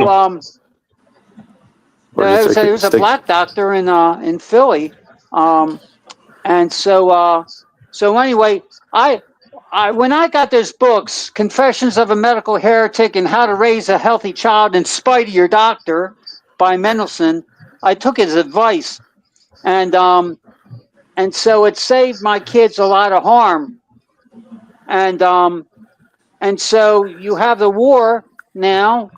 And it's a faith. People will trust their doctors. They trust like you said, the flu. Well, the flu shot, if there are 30 kinds of flu out there, they pick the ones that they think will be coming around. Guess. Yeah, that's right. And therefore, and of course, you're right. People who get the shot get the flu. And so therefore, and plus, in the shots, let's say the MMR, the measles, mumps, rubella for the kids, they put aborted baby fetal tissue in the shot. Yep. It's called dilatory fibroblast. That's lung tissue they've been putting it in that shot for the last 40 years. Yeah. Well, and even on the ones that they don't put it in in the production, they still use it for testing. If they don't put it in there, then they test it against those stem cell lines. So either way, you're harming. Yep. Absolutely true. Reckon Kisa says, do you think Eastern Chinese medicine is compatible with orthodoxy? I'm going to say that, unfortunately, what they call traditional Chinese medicine was partially folk practices and stuff that was put together by the Chinese Communist Party that they promoted as an alternative to Western medicine. Sometimes it's good, sometimes it's outright quackery. So you just have to be careful with it. One medicine that I can definitely not recommend is Ayurvedic medicine, because that does involve Hindu practices. I would say if it's pre-Maoist stuff, if you can even find that anymore, maybe. Yeah. What did you say about the Ayurvedic? That it's a lot of Ayurvedic therapy is based on Hindu practices. Yeah. So what do you think about American Indian medicine? Same concept as opening a gateway you don't want to. Yeah, I mean, they do present a lot of herbal remedies, and all three cultures have certain herbal remedies. And yes, I'll tell you what, if you want to say that the Maoists and actually Chinese medicine is 4,000 years old, or if not longer. Yeah, that's what I'm saying, pre-Maoist. Ayurvedic is Hindu medicine out of India, and Indian medicine here in America, it's been around a long time. They all have their religious flavors, but I'll say this, based on the quote that I just said, that modern medicine is a faith, not a science or an art, is basically saying that modern medicine is based on the American secularist philosophy of it's not religiously oriented, and so therefore you could say that that the medical system in America is as much an anti-Christian faith as those other three. Well, and that's something I would clarify too. Like what we do here in America generally is much different than what they do in other countries. Well, I mean, before it goes too far off track, one thing I do want to explain is that I'm not saying that there aren't practices in Chinese medicine and even Indian medicine that work. What I'm simply saying is that the underlying philosophy, and yes, you are right, Father Boniface, the underlying philosophy of American medicine, especially with all the competing schools, that of itself is its own rabbit hole when you start talking about things like chiropractic and naturopathy. And I mean, there was kind of a battle, before kind of what I worry about and what you're hinting at, Father Joseph, is there's certain medicines and even there are certain procedures that open up a gateway to the demonic that you don't want to do. Right. So, and I think that's modern psychiatry. That's also true too. Yeah, well, it's also psychotropic medicines. Yeah, are absolutely useless and weaken the spirit of the person to be susceptible to demons and demon possession. Yes. There's no question about that. Yeah. Absolutely true. Absolutely, yeah. Keith complains, Father, you listen to a Jewish doctor's book. Lord have mercy. Yeah, I know, but and I mentioned that. Hey, wait! Broken clocks are right twice a day. Well, it sounds like it's a pretty good book. Actually, Haunted Umami asked, "What was the name of the book that you mentioned, Father?" Confessions of a Medical Heretic, and How to Raise a Healthy Child in Spite of Your Doctor. And Mendelsohn also has the book, Now Doctor, About That Shot. So, I'll grant you that, yes, he's Jewish, or formerly Jewish because he's dead under apparently suspicious circumstances. But it's funny, and this would broach a whole nother topic, is that are some of these Jews working through the Hegelian dialectic of thesis and antithesis? So, Goldman and Sachs says make money and kill people, and these other Jews are saying make money but heal people. Well, let's be honest, though. Most Jews today, and I mean, I'm speaking from experience because that's my background. Most are cultural Jews. There's not even religious Jews. Yeah, it's a very small percentage. And that's one point that I also wanted to bring up is that when you're talking about what is a Jew, like in America, a lot of people who are Jews in Israel would not even be considered Jews. Yeah, if that's the kind of person that you get as a doctor, I mean, I don't even know if that would qualify under the canon as a real Jew. I mean, his name is Robert.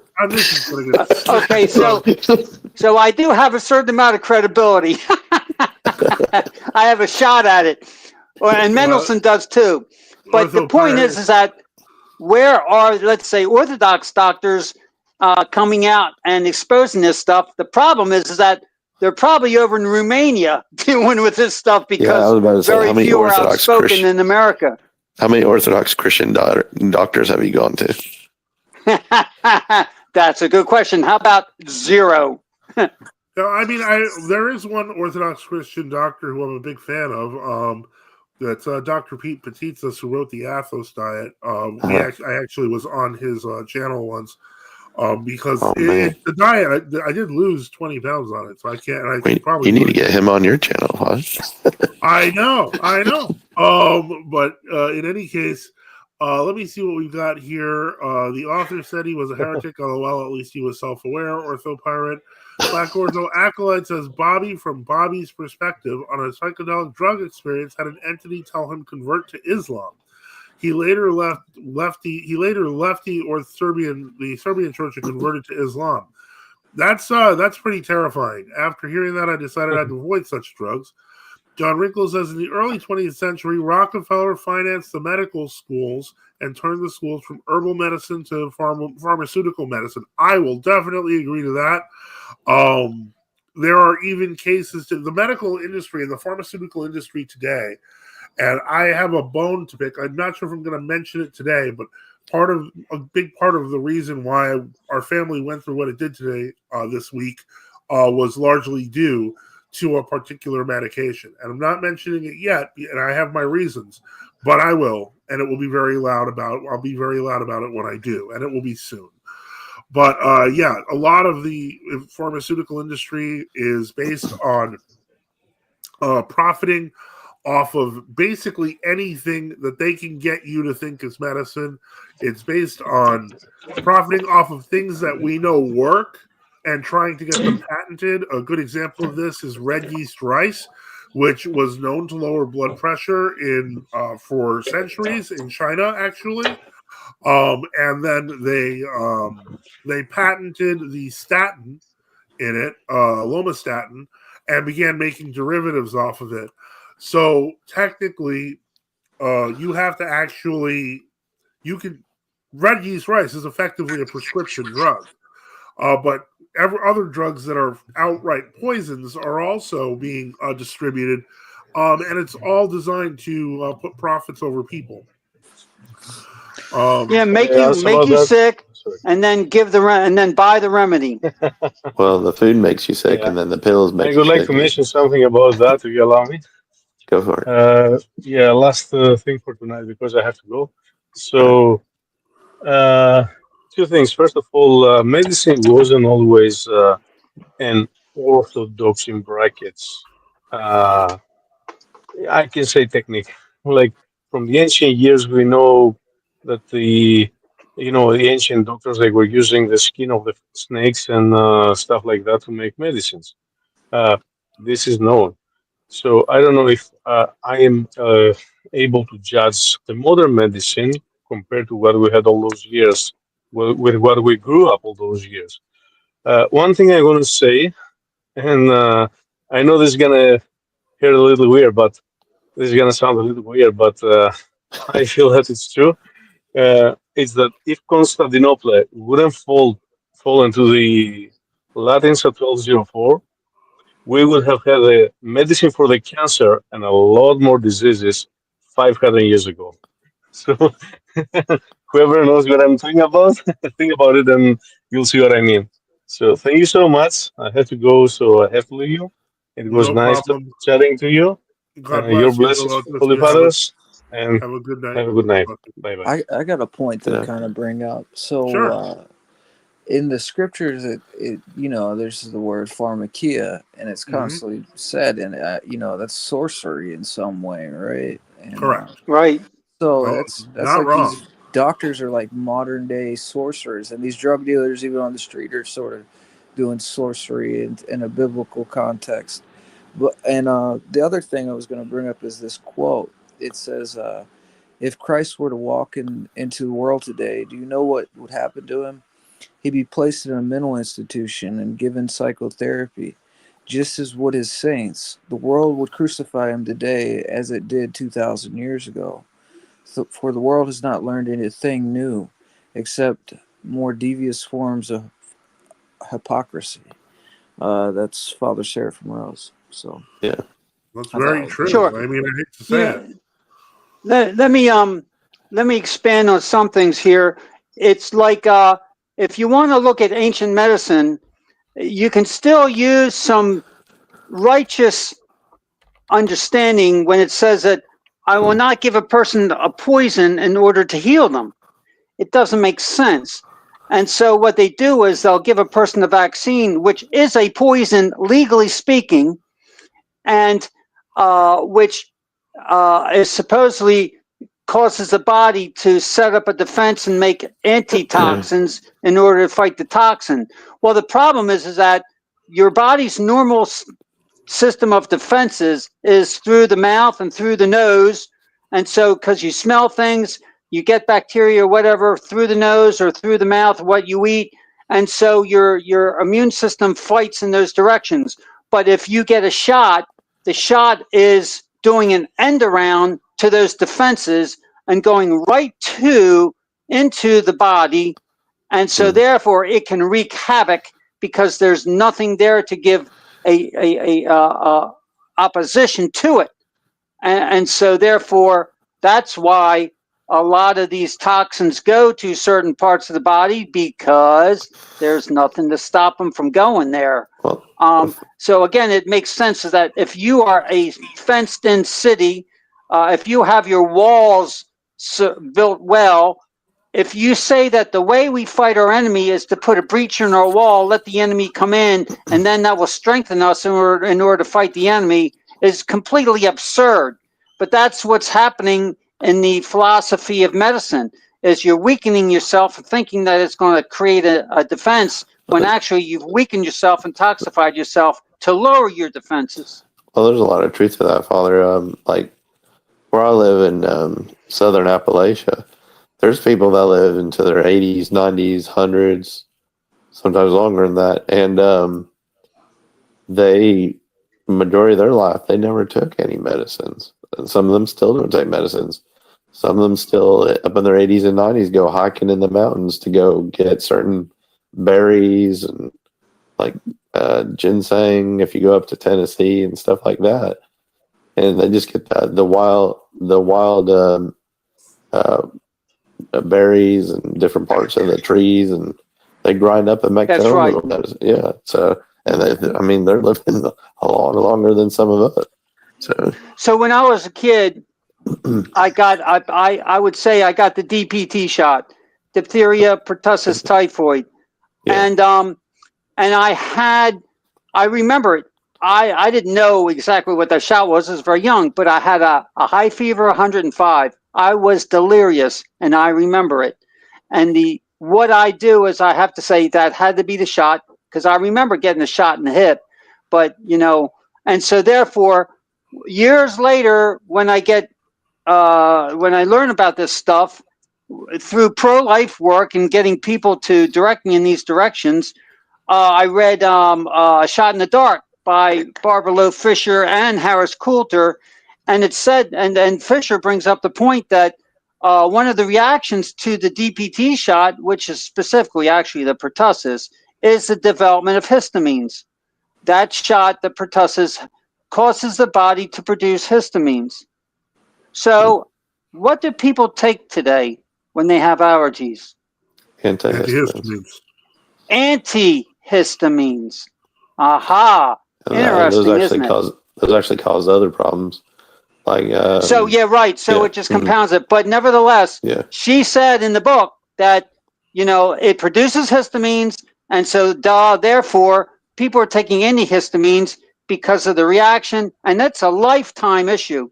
And so you see, that's why I'm like key on these issues, because I'm a victim of this stuff. And then mom had lots of cats, and so I developed allergies and had to get my tonsils and my adenoids taken out. So I lost those first defenses, and so I'm fighting that now for the last years. I'm a little weaker immune, so I have to take a lot of supplements. And so this is modern medicine, and it's like you're saying, Reader John, that people who are living out in the sticks are taking these local remedies, these herbal remedies, good eating. They're not taking these concoctions created by your pharmacy, and they're exercising and chopping wood and whatever, So hiking. a lot of these and people are like depending on like fallen human logic, and who knows, they might be influenced by demons while they're creating these things, and they're distributing this stuff out. And a lot of times they're overly logical. They're thinking like they're trying to throw the stone the farthest, and they don't think of the heads they crack along the way, I think, and it ends up just going the wrong direction and doing the opposite and what maybe they intended or something. Well, I don't, and you know what? I don't think their intentions are good. I think, like Dr. Fauci, I think his intentions are completely evil. And Bill Gates and all his medical community underneath him, their intentions are evil. Well, you think and that's they connected stick with these, maybe the Talmud or something like that, like what they teach in that book? What's that again? Like the Talmud or whatever. I think it's even dark. The teachings in the book. I think it's even darker than that. I think, it's a lot darker than that. Yeah. Gentiles are dogs, so you can do with them what you want. You can experiment Oh, see what happened? Still some. Well, that's okay. And so therefore, that's modern medicine today. And when you couple that with Sigmund Freud and modern psychiatry and stuff like that, it all wraps up. And then you get the insurance companies involved, and they're making tons of money, and it becomes a horrible system. No wonder there's an alternative medical system in America today, because people know it's a failure. And so I went to a urologist one time, and he said, people just aren't listening to me. He was kind of saying. Speaking of doctors that want to give you pills all the time. Well, they want to give you, certain pills that are bad. Yeah. Like, I'm not going to get into all that stuff, but I was just seeing an ad on my internet. The bad reactions to tamsulosin and stuff like that. So therefore, I'm bombing myself with supplements, and to tell you the truth, I think it's working. And so yes, the Ayurvedic and the Chinese and the American Indian medicines. All right. However, they're dealing with that. Okay. All right. Enough. I've had enough. I've had enough, because I can only take opinions so far. John Andrew is clearly upset from other things about why would I say that there were Hindu practices in Ayurvedic. I know, no offense to fans of Ayurvedic, but here's your answer. Ayurvedic apparently has a lot of connections to Hinduism. The 3 doshas are used as a basis of the underlying philosophy. There's panchakarma. Ayurvedic detoxification has influenced by Hindu rituals, actual beliefs. The daily routine of Ayurveda, like rituals like morning ablutions and the meditation, is influenced by Hindu daily practices. Upakarma is Hindu and is used to consecrate the instruments and medicines of Ayurvedic medicine. Hinduism is all over the place with Ayurvedic medicine. This is not like this related to Buddha somewhere thousands of years ago. News. This is not breaking news, guys. This is so. If you want to be mad at someone, please be mad at the system. Please be mad at the AI that can give you all the information. I think everybody just needs some oolong tea to detox and. Oh, I agree with all that spiritism. I do agree with it. Just use the substance and get away from the spiritism and the hexes and the spells that he put over it. Yeah. Oh, you should always be using the sign of the cross over whatever you eat or drink. So you'll be all right, guys.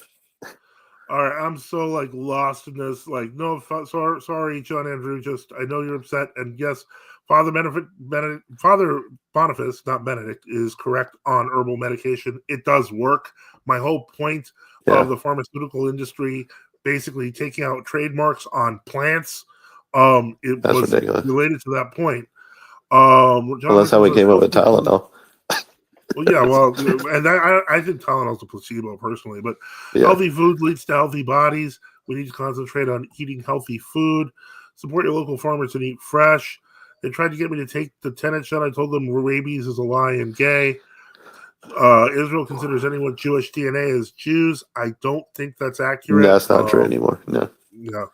Amen. Do you think, Conquista says, do you think guys like Peter here think the vax is a forerunner to the mark of the beast? A lot of people, not guys like Peter Here's, people like our own bishops thought that.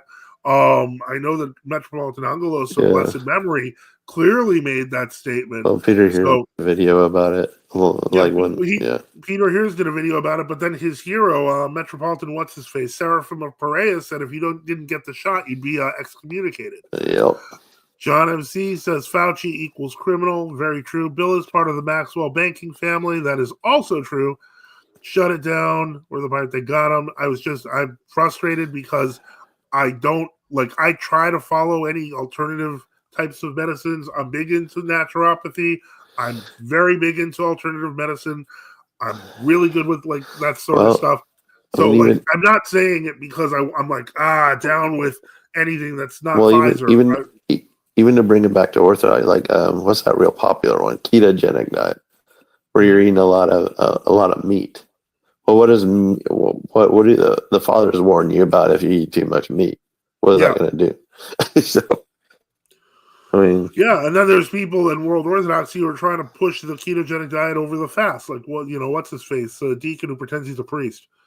Let me see here. Fauci extolled AZT, extremely toxic, had interest in pharmacy producing that. AZT killed more HIV/AIDS patients than the day.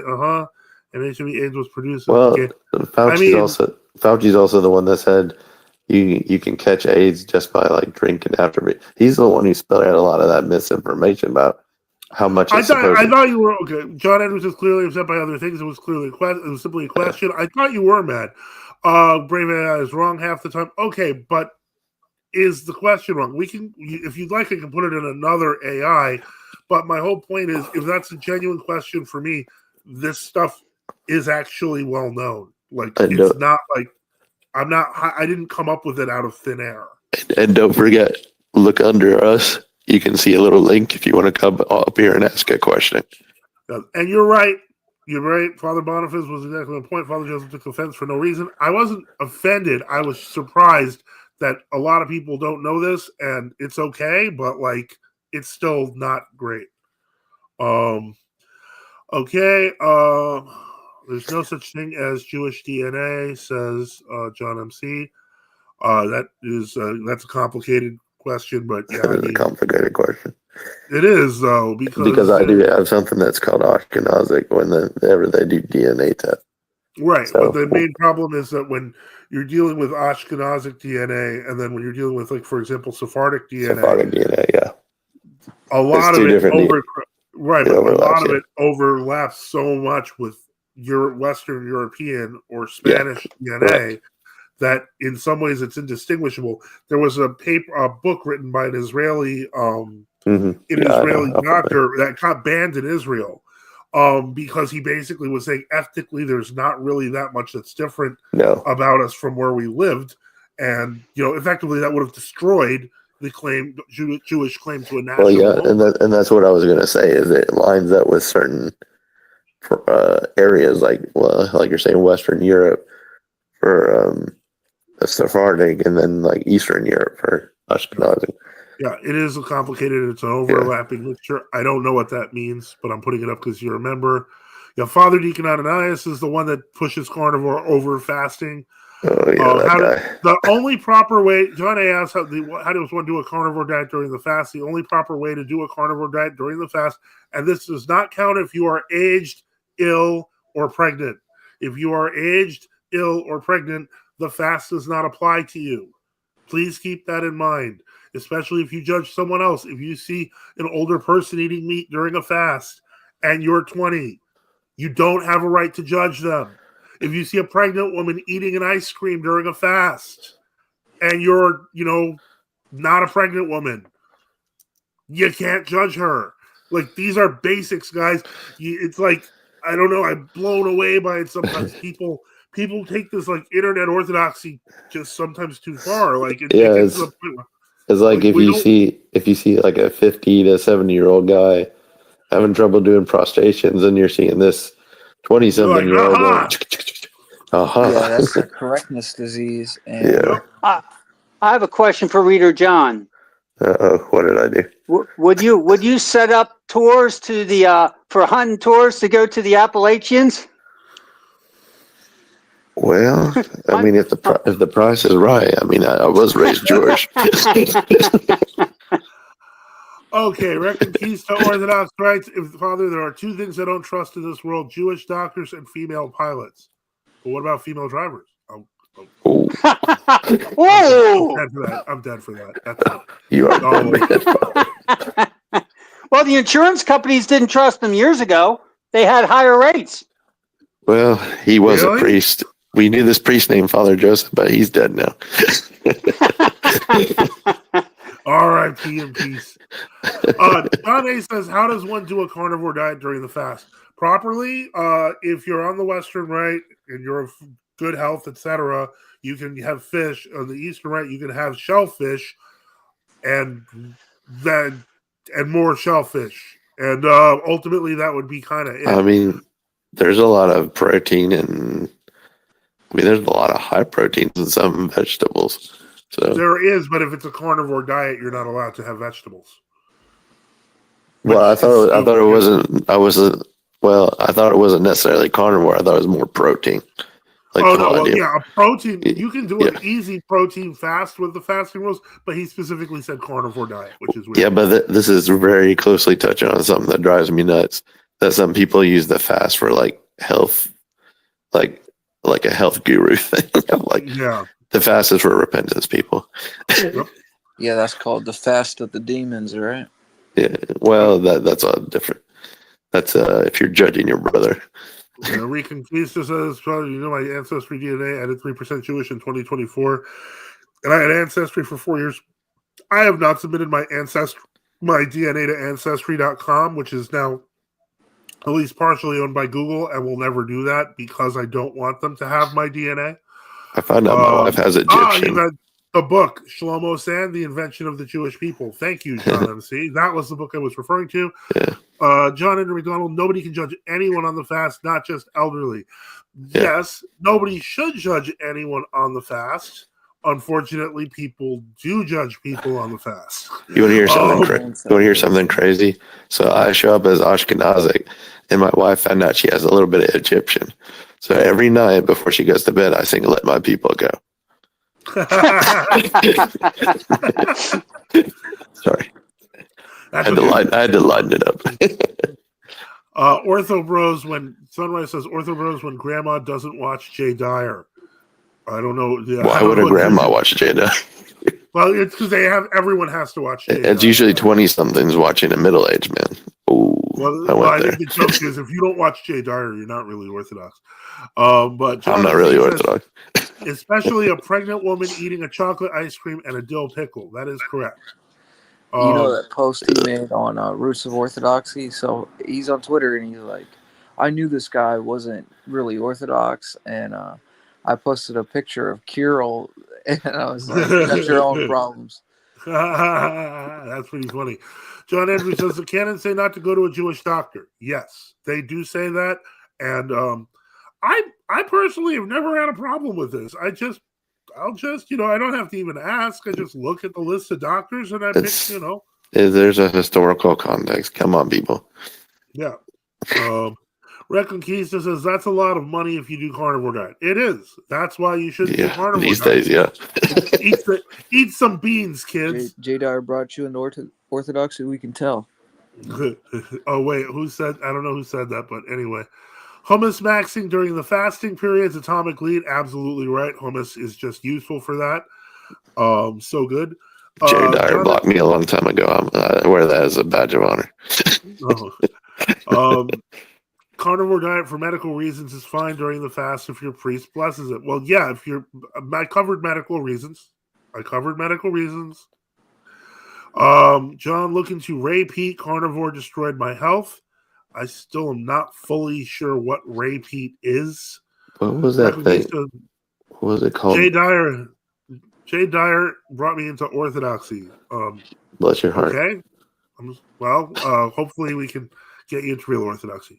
If you need the name Silver or Gold, the name gone away. Oh no! That was cold-blooded, Father. What? That was kind of cold-blooded the way you delivered that about Jay Dyer. Sorry. I just don't. I told you, I'm out of patience, people. I'm out of patience.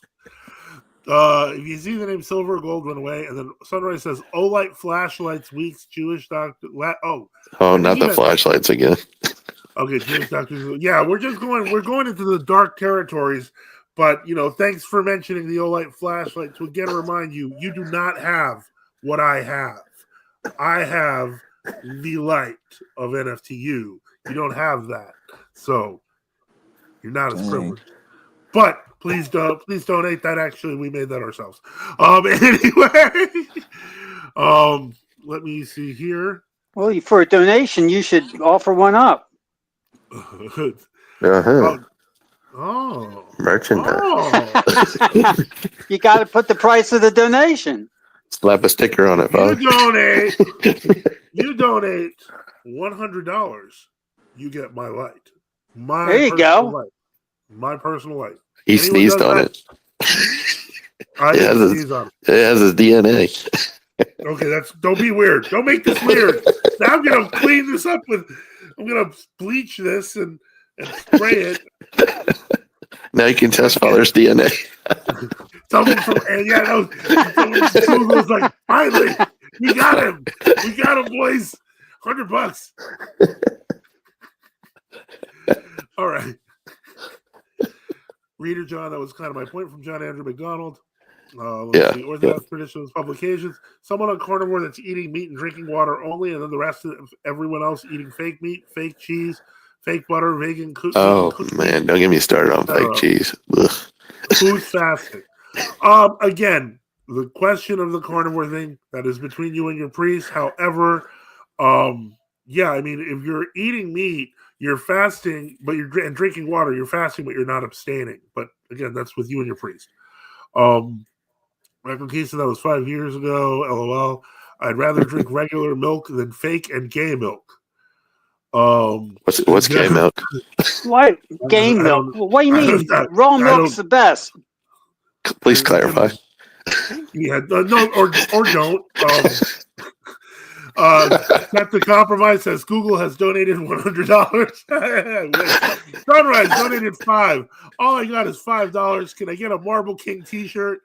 I have not made. That is good. I've been taking the T-shirt suggestion seriously, guys.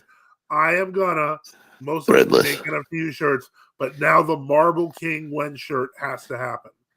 So that, and I will even have like a Minecraft character on it or something. By the way, you know the story behind milk?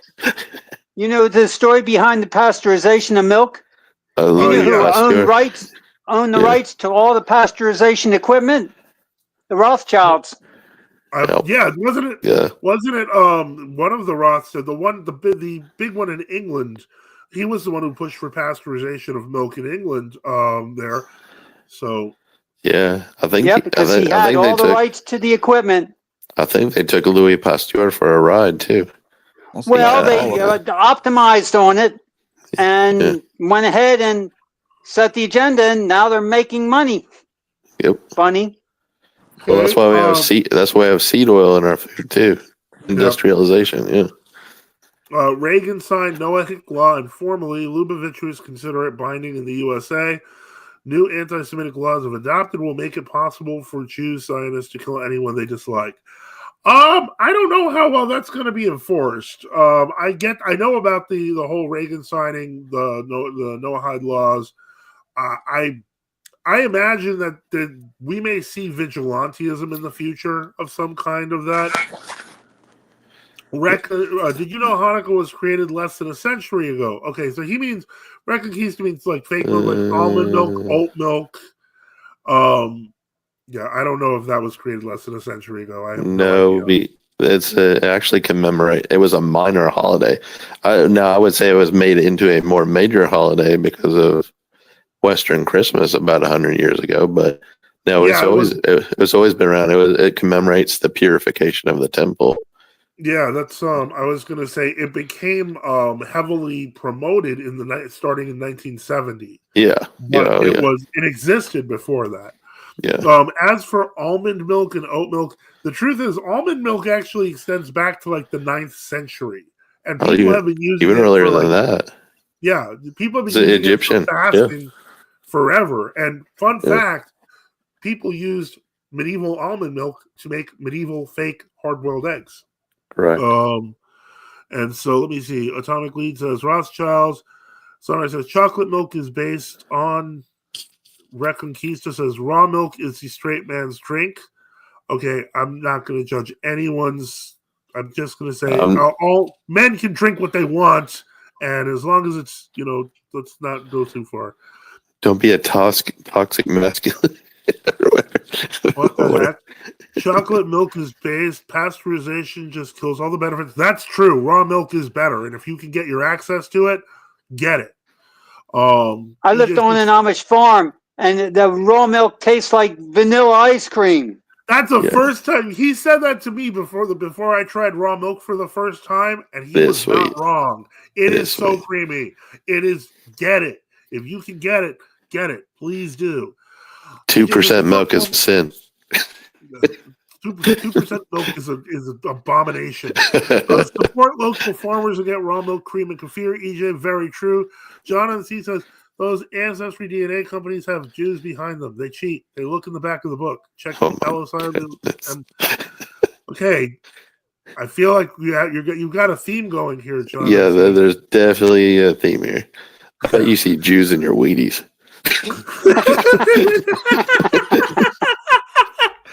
Did the Wheaties have the kosher? Wheaties. The Wheaties have OU on it now. There's a distinction between anti-heretic and anti-Semitic for sure. No. Well, I'm not against Palestinian. At my job, some people are celebrating Hanukkah. I'm thinking of spraying holy water after they leave. Unless your job is based in a church, I'm not exactly sure why you'd be doing that. You're already working in a place that is not sanctified. So, like, it's not like, especially if, like, no one else there is Orthodox, why would you place holy water in a place covered with heterodox? Just curious. Yeah, this is why we don't put holy water in the bathroom. Come on, guys. Yeah. Let's see here. You mean cow pus? Gross. Cow pus. What is? Yeah, that's what they make vaccines out of. No, he's talking about raw milk. Oh no, that stuff is good.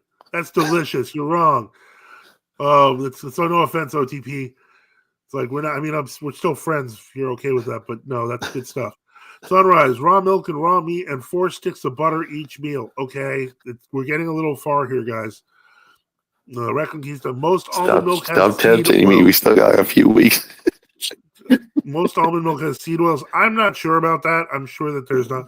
John Andrew McDonald says we need more nitrillicides. You can make your own almond milk. Come on, guys. Yeah, you can make your own, but okay, what is this? Black I don't even know what that word means, John Andrew. I'm sorry. Black Orthoalkalite, LOL. Ethan Williams says, "What's up, guys?" John MC says, because he's a member, so his things come on the screen. Hanukkah was a minor holy day. It was played up in USA as a counter to Christmas. In NYC for years, they erected enormous menorahs whenever a Christmas tree was up. Yeah, I remember that. Being in New York. Reconquista. So should I throw the holy water on the Jewish people during their Hanukkah celebration? Like, I don't know how long you plan to work there. I mean, if you want to get punched, to go for it. Yeah, you want them to start spitting or something. That's like, why would you do that? You're just asking for amygdalin. Okay. There's another word. I'm gonna admit I'm new. What is he saying? I'll be what? Amygdalin. I mean, I assume amygdala is a part of the brain. Is this some sort of reference to what's that? Are you speaking Jewish? Adrenochrome. Hold on. Amygdala. Adrenochrome. Yeah. Amygdala. Well, amygdala is part of the brain. Yeah. Oh, okay. Are you trying to say something Hebrew? No, this is actually a naturally occurring chemical compound found in many plants, most notably in the seeds of apricots, bitter almonds, apples, peaches, cherries, and plums, and in the roots of manioc. It is classified as a cyanogenic glycoside and promoted as alternate. Since the early 1950s, both amygdalin and a chemical derivative named latril have been promoted as alternative cancer treatments, often under the misnomer vitamin B17. Neither amygdalin nor latril is a vitamin. Okay, and then it claims, all right, here we go. The science says it's cyanide. It's going to kill you. Okay, this is dumb. It's in fruits. Okay. Seth Holehouse from Man in America has a live on Rumble. How seed oils, the Vatican, and Procter & Gamble are connected. Too controversial for YouTube. I mean, honestly, if you just look at the organizations that create these things, you could probably save yourself a whole documentary. Yeah, just read the history. Stuff, just look at the history. You'll start seeing all the dots connecting real fast. Yeah. You don't even need that. I don't know who's... Although some of those documentaries are very entertaining. Yeah, well, I don't know. If it's funny, I'll watch it. Yeah. John MC says, amygdalin, so called because that part is almond-shaped. Most interesting. Interesting. Reconquista, I'm not reading that. I am not reading that. No. Well, in the Caribbean, they have something called sea almonds that prevent you from getting stung by jellyfish. In the first place, I don't believe it. That's why I don't want to put it up, and I don't want to address it because I don't believe it. In the first place, McDonald's has always don't mess with McDonald's. That means something to me. Sunrise says McDonald's. I was gonna take the contrary opinion. Warfare right there, man. Yeah, no. They're not turning it into Soylent Green. Procter and Gamble paid for studies to make seed oils healthy. That's true. We know that. And so did a lot of other people that were involved. And they in the failed. whole seed oil. Yeah, they didn't. What they meant is make them healthy by having lots of studies saying they're healthy. And most of the American public believes they're healthy. Well, maybe not. Maybe not with RFK. Maybe we're going back to tallow. I don't know.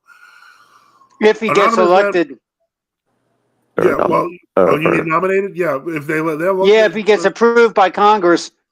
Yeah. We'll see. It's going to be a battle. We have a battle ahead of us.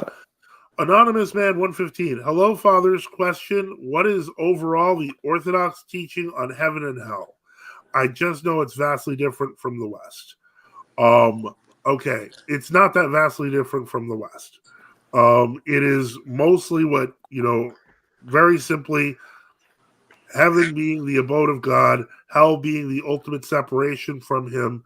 The fathers do describe these things. I highly recommend using the Orthodox Catechism, whether it's the Catechism of St. Philaret, or the even the corrected Mogila Catechism. I got something on that right here if you want to hear it. What? It says the states of being called heaven and hell begin here in this life and are fully consummated in the age to come. If we have allowed our hearts to be purified, then God's presence will be healing, joyful, life-giving. If we refuse God's healing embrace, then his love will burn like a fire, for our God is a consuming fire. Deuteronomy 2:34, 9:3, Isaiah 33:14, Hebrews 12:23, and then we have this quote. It says, St. Gregory of Nyssa teaches that paradise and hell do not exist from God's point of view, but from man's point of view. It is a subject of man's choice and condition. Well, that was a nice summary, but I still recommend the Catechism because people tend to forget the quotes. It's good to have one. Do you remember that writing? It was popular a few years ago. The River of Fire. Yep. Mm-hmm. What's your thoughts on that? I tend to think of this as a problem with especially with Calamiris's works outside of Against False Union. Yeah. He tends towards over emotional language that kind of changes. It subtly changes the meaning. Like in a sense, what Unseen Warfare just described is described in the River of Fire. River of Fire, yeah, that's in that way. But he turns it into this kind of like over emotional thing that, when you read it, it sounds very touching, but it's also kind of just, I feel like it's, yeah. All right. I feel like the icon explains it the best. It really does. Yeah. The icon of the Last Judgment you want to look at and study that. And not the one in the Sistine Chapel. No. Okay. I'm not. Yeah, not that one. That one is, as the kids apparently say, gay. In any case, I'm not talking about milk. I'm not talking about McDonald's. I'm sorry, guys. No, we're not talking about there's no the human meat McDonald's. No fingers. No, forget it. Skip. It's kangaroo. Get it right. No. Kangaroo meat is what they said that in Russia, and they actually sell kangaroo meat in Russia. It's a horse meat in Italy. Moldorla are all derived from the Greek amygdalon. Okay, very cool. That's a compromise. I designed a Marble King shirt. All right. TTT. I'm gonna look at the Orthodox Catechism. Thanks, guys. No problem. John and Regonal Heresy. One of the best things I remember was the backlash Father Josiah Trenham had when he was talking good about Martin Luther King. I have no idea what to think about that. NFT Marble King shirt is ready. Okay, let me know about that in the chat, Death to Compromise, because I would love to see that and see what we're gonna do with it, because I would love to put that out. EJ says LOL. And we have been going now for 2 hours. We're in the 25th minute of the third hour. All right. It seems like I don't know if I should just close. If I'm going to close up, it looks like we're out of real questions, except the question of whether or not McDonald's uses people in their burgers. But I'm gonna assume that's yeah. Send it to me in Discord. Wait, did I miss something? Sorry, typo. You can screen share. EJ says, when will you be in Florida? Most likely at this rate, sometime in spring. Most likely with the spring break, because I was gonna go a couple of days ago, and obviously with the medical things, no human meat. I turned comments off. Sunrise says Marble King will save McDonald's. I'm not sure what's even happening at this point. Yeah, they're just getting silly. It's just silly. Yeah. I think I'll give it 3 more minutes, unless somebody wants to buy this lamp. Okay, it's not buying. Well, it's a donation for 100, but you could have this lamp. No, And no DNA, sorry, guys. No you DNA. got the potential for setting up a store with your T-shirts and your acrylic. I'm surprised they didn't. Okay. EJ says trying to plan my baptism with Father Boniface. Be cool to have you there. EJ, honestly, my recommendation to you is to get baptized as soon as possible. I'm sure when I'm there, I will celebrate and I'll be happy to see you. Do not delay your salvation or the opening of the door to salvation on my account. Please do not do that. Yeah. John F. He says, which rabbi said that in print documentation? I have no idea. Wait. That's why I was asking. Is NFT store using print on demand? Most likely, it's what we do with a lot of what I used to do with my books, and what we do with the St. Gregory's Press books. So yeah, that's most likely a thing. I'm surprised nobody followed up with a question about intermediate judgment, the West versus the East. Yeah, that's where you'll see really big differences. Yeah, that's the big difference. Yeah. Let me see. I heard a Mossad agent is assigned to every Orthodox area. I've never seen one. I'd be more concerned about FSB agents all over the Moscow Patriarchate. Red Conquista Orthodox Father I 7-Eleven brand of food is called Go Young. Go Young. What was the What happened? The FSB agents. Yeah, well, that's true. Yeah, it is. The truth hurts. It's funny. I just saw DCC. That's hilarious. That's definitely one that. Okay, just asking. You hear all kinds of nonsense these days. These days, we hear all kinds of nonsense every stream. Why would you limit that? Did you not watch the set of a contest stream? Didn't Martin Luther King Jr. say Orthodox were heretics? I don't know. Like, I wouldn't. I don't know that I care. Martin Luther King or Martin Luther? I think Martin Luther. I thought deferred it to Melanchthon on stuff, but anyway. Yeah, I've seen something on Twitter about Martin Luther King doing something pretty foul towards Orthodoxy. I didn't look at it, but they were talking about it. It's been discussed in World Orthodoxy. He was doing a lot of foul things, apparently, right before he got assassinated. Supposedly, that's when they open up the archives with the FBI. You all will see. Yeah, they've been saying that a lot of people are going to be psychologically shaken by. They might take away his holiday. He plagiarized his doctorate. His doctorate was plagiarized. Oh boy.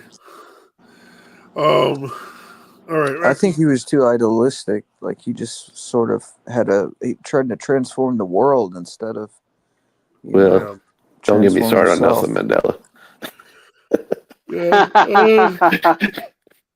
All right. Do you know we traveled in air? Yes, I did know we traveled in air balloons and airplanes. No, airplanes were no. No, they weren't done to poison us. The original airplanes were based. There's so much that I could You know say what's about cool? When we had blimps. Yeah, until they started exploding. Hindenburg, anybody? Hindenburg? No. And so, I mean, You gonna build your own? That'd be pretty cool. Led Zeppelin. Oh, Led Zeppelin.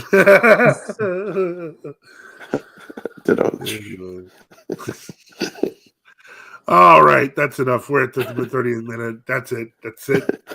People in the chat are having too much fun at my expense. I'm tired. Nobody bought the multicolor lamp. Okay, NFTU blimp. I got one on Amazon. I am the NFTU blimp. Okay, so anyway, don't say that. We got AI now, Father. So then you need to sell a portrait. Now I'm picturing myself with an autograph. They have AI out there, Father. Don't do it. My face is the front of the blimp.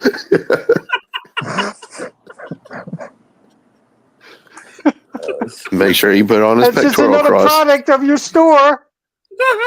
Make sure there's a pectoral cross. We don't want to demote it. You can choose your frame.